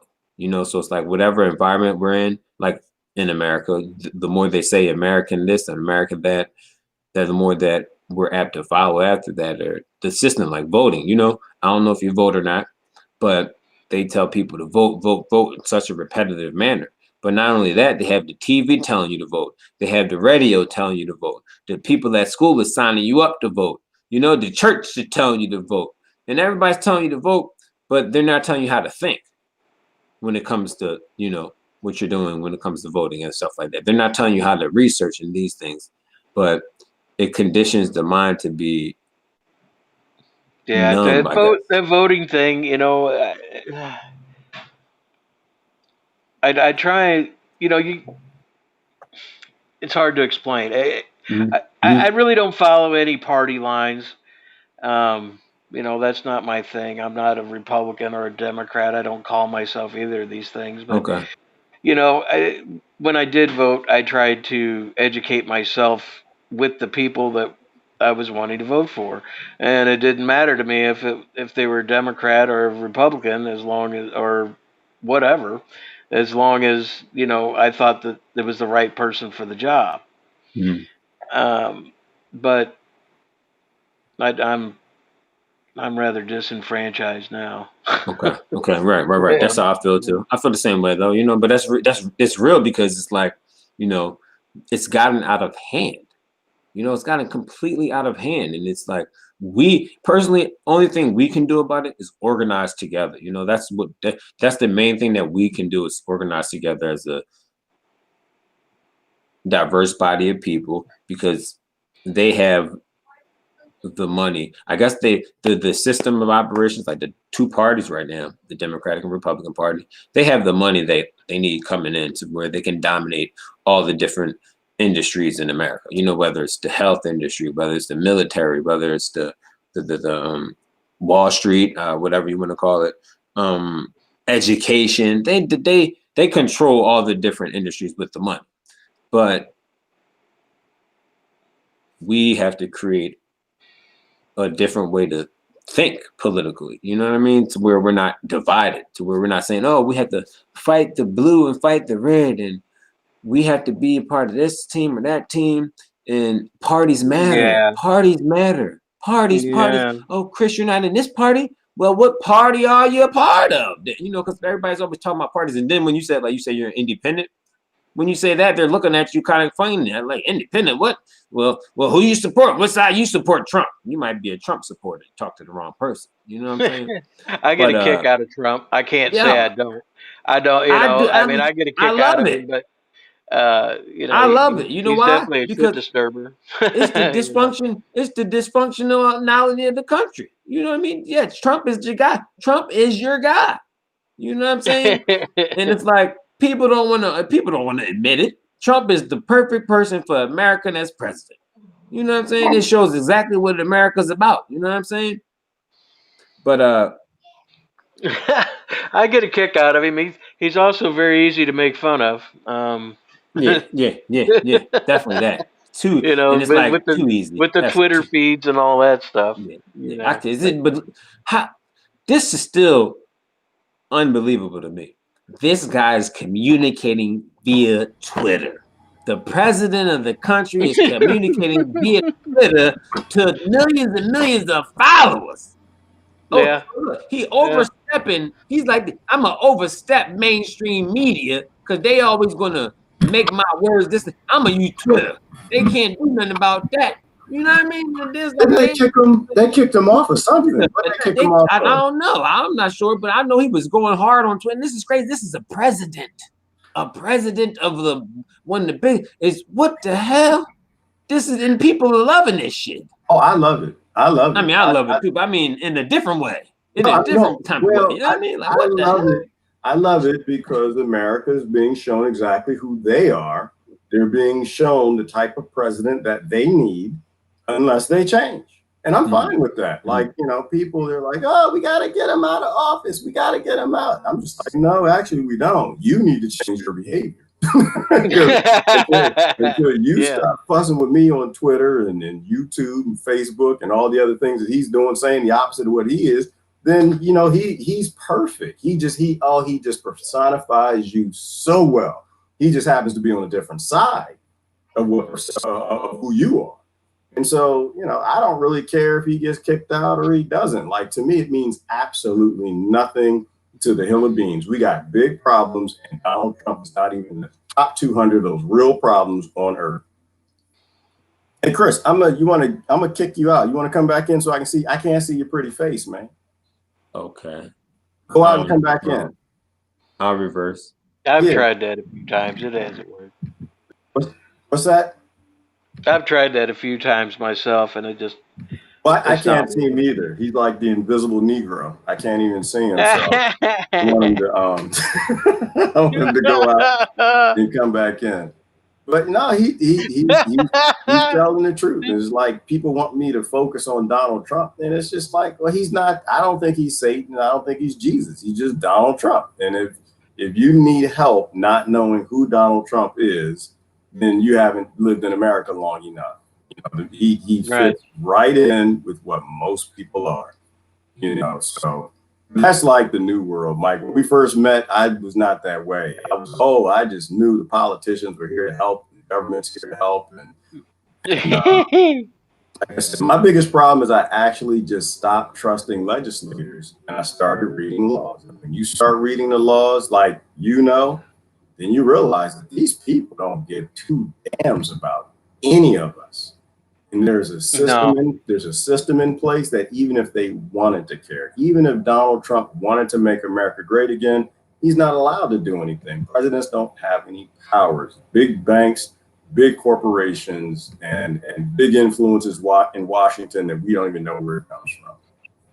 Right. So I still don't see you either. You don't see me. Now I see you.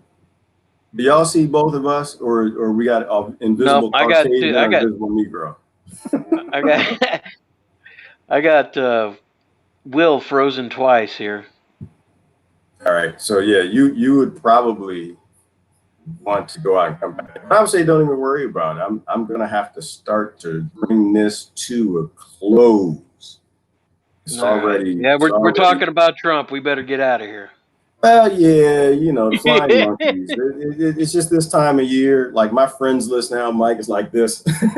It's just all, which is fine. Like it makes more room for people who are more open to all perspectives, and that's what I want. If I get too many of one perspective, then I'm not learning anything. So I'm fine. People can leave anytime they want. In fact, I need to figure out an unfriend me now post for today.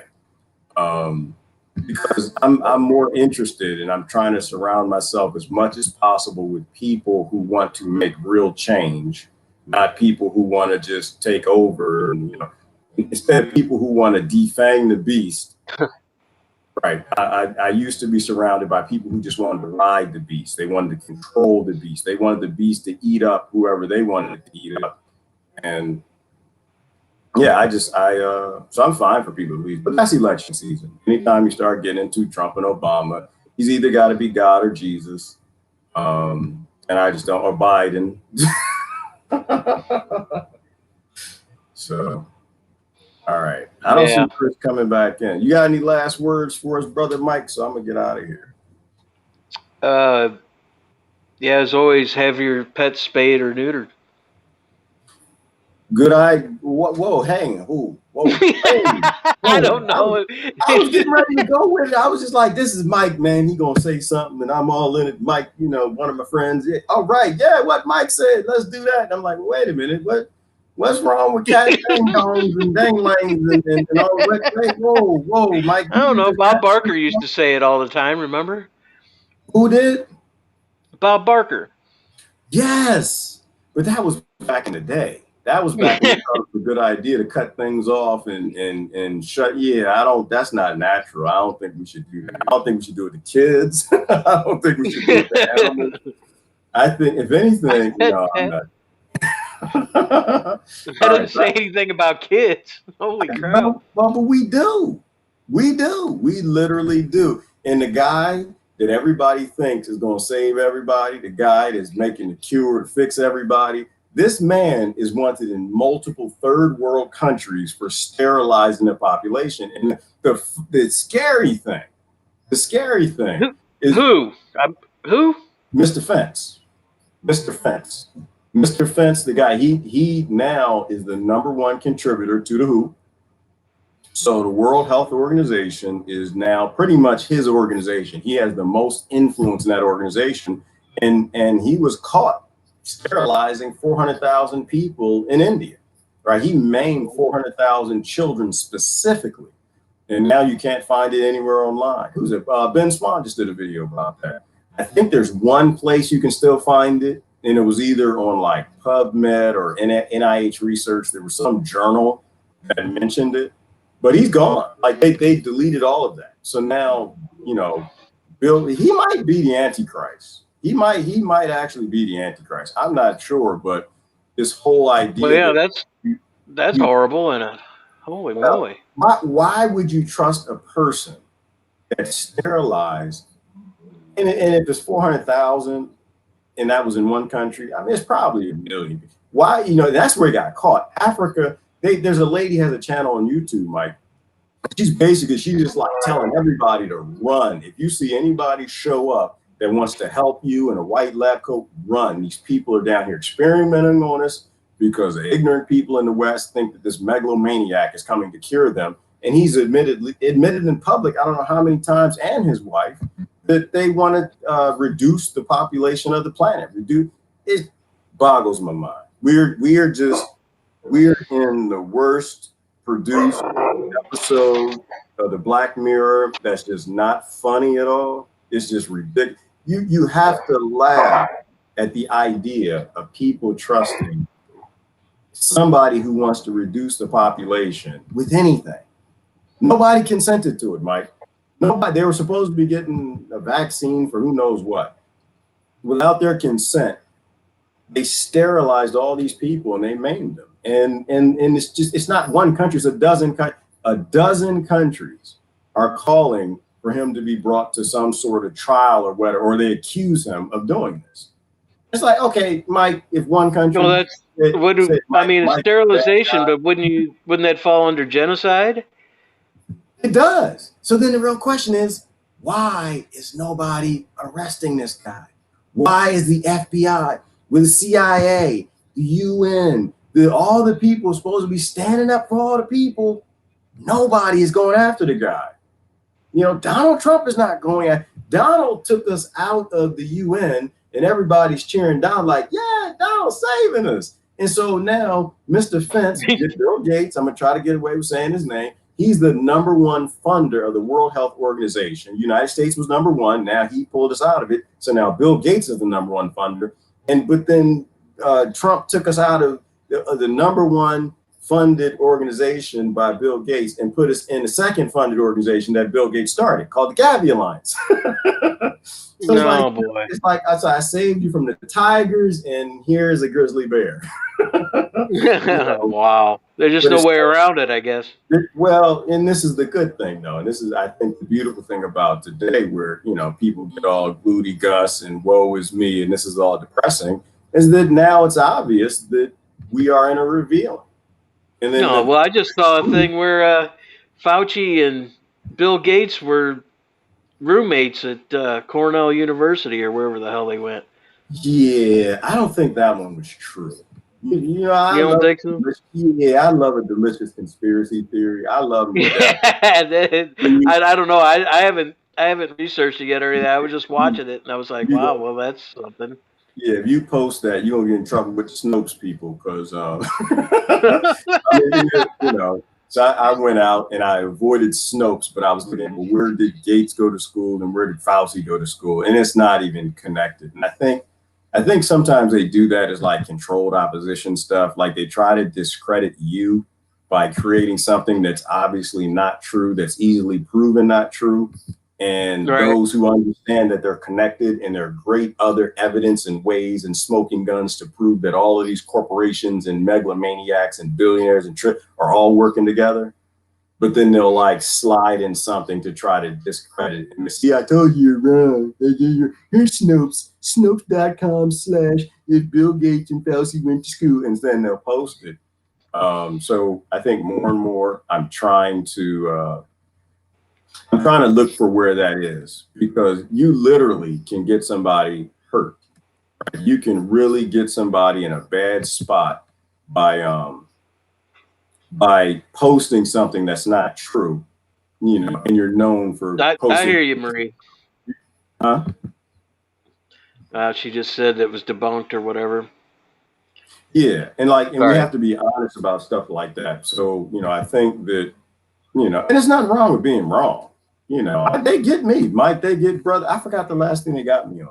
They got me on something. Well, yeah, it's just full of crap, isn't it? Yeah, but you have to be honest. Like when you get caught, it's like, okay, you got me on that one. You know, you got me. I didn't look it up. I was in the hurry. I was in the garden, you know, fighting some slugs, whatever. Had to get lunch, needed to get the cucumber. Didn't have time to look it up, and I posted. It's like, gotcha. See, I told you, Gerard is CIA, and it's just like, come on, people. No, we got better things to do. Everybody, you know. But in reality, when it comes to that stuff, I don't give anybody any advice. Me personally, I find vaccines fascinating. I do. I find them fascinating. I find scripture and religion fascinating. I find quantum physics fascinating. We're wave energy, we're vibration, all that stuff. But because I look into it, I'm not gonna go jump off the cliff and think I'm gonna fly somewhere. No, I'm gonna fall and hit the rocks. You know, I'm not gonna go and just jump into a new religion now that I realize, like you said, that these scriptures have been modified year after year, king after king, you know, culture after culture have all been modifying these things. I'm not gonna go just jump and grab a new god, and I damn sure ain't gonna go jump and get a flu shot or vaccine. I'm not gonna do it. I think Well, they're and I don't fascinating. want anybody to think that religion is a bad thing, or that I was saying that, No, no. no, because it's not. It's very not. No, no. I mean, Nothing is bad until you abuse somebody with it, right? I love all the yeah, religion no. as long as you keep them to yourself. I'll listen to you tell me about your religion till I'm blue in the face because it's fascinating. I will listen to a scientist who loves vaccines, want to talk about the 3 different methods and how they make it and do this, because I love this type of stuff, right? AI, same thing. Tanks, I love that. Nuclear weapons, how they work in the atom bomb. But the question is, should you actually use it? That's a whole nother question. You know, Right. people have to do their Oh, own yeah. research. That's really what it comes down to. Oh yeah, that's the New Haven Clinic calling me. All right. Well, listen, I'm about to go. Brother Mike, last word. Well, it's good to hear from you. It's always a pleasure, bro. I mean, I can't see you, but Okay. That's all right. People ain't seen me my whole life. maybe I don't know. Maybe next time I'll use the laptop if I can get that thing going. Very cool. It's a little All right. netbook. Well, sir, you have a good day. All right, man. You too. All right. Brother Mike Russo, ladies and It's gentlemen. been real. It's been real. This is Gerard, and I kind of like that analogy of you can't see me and I can't see you, because I haven't seen myself my entire life either. I think very few of us have seen ourselves because, unfortunately, we don't know ourselves. We got this psychopathic system, systematic operations, a system that refuses you yourself to make you a slave in our great animal farm. Break the chains that bind you. I'm working out some things here. Can y'all hear the music? Can y'all hear Brother Pat? Me, isn't it time for that? Or you can hear me. You want free the people. I sound like horrible Pat. Anyways, Gerard, I'm gonna go ahead and finish my cucumber. Look, enjoy your day. Find some people that ain't like you, get connected to them, grow some food, and by all means, protect grandma. Protect grandma. And eat your organic, natural food. And know that it's for the protection of grandma and everybody around you. I eat organic, natural, raw food as much as possible. Not for me, but for you. Will you do the same for me? Will you do the same for grandma? Or are you just going to tell me what I got to do? All right, listen, I got to go. Love y'all to death. This is Gerard. I'm out of here.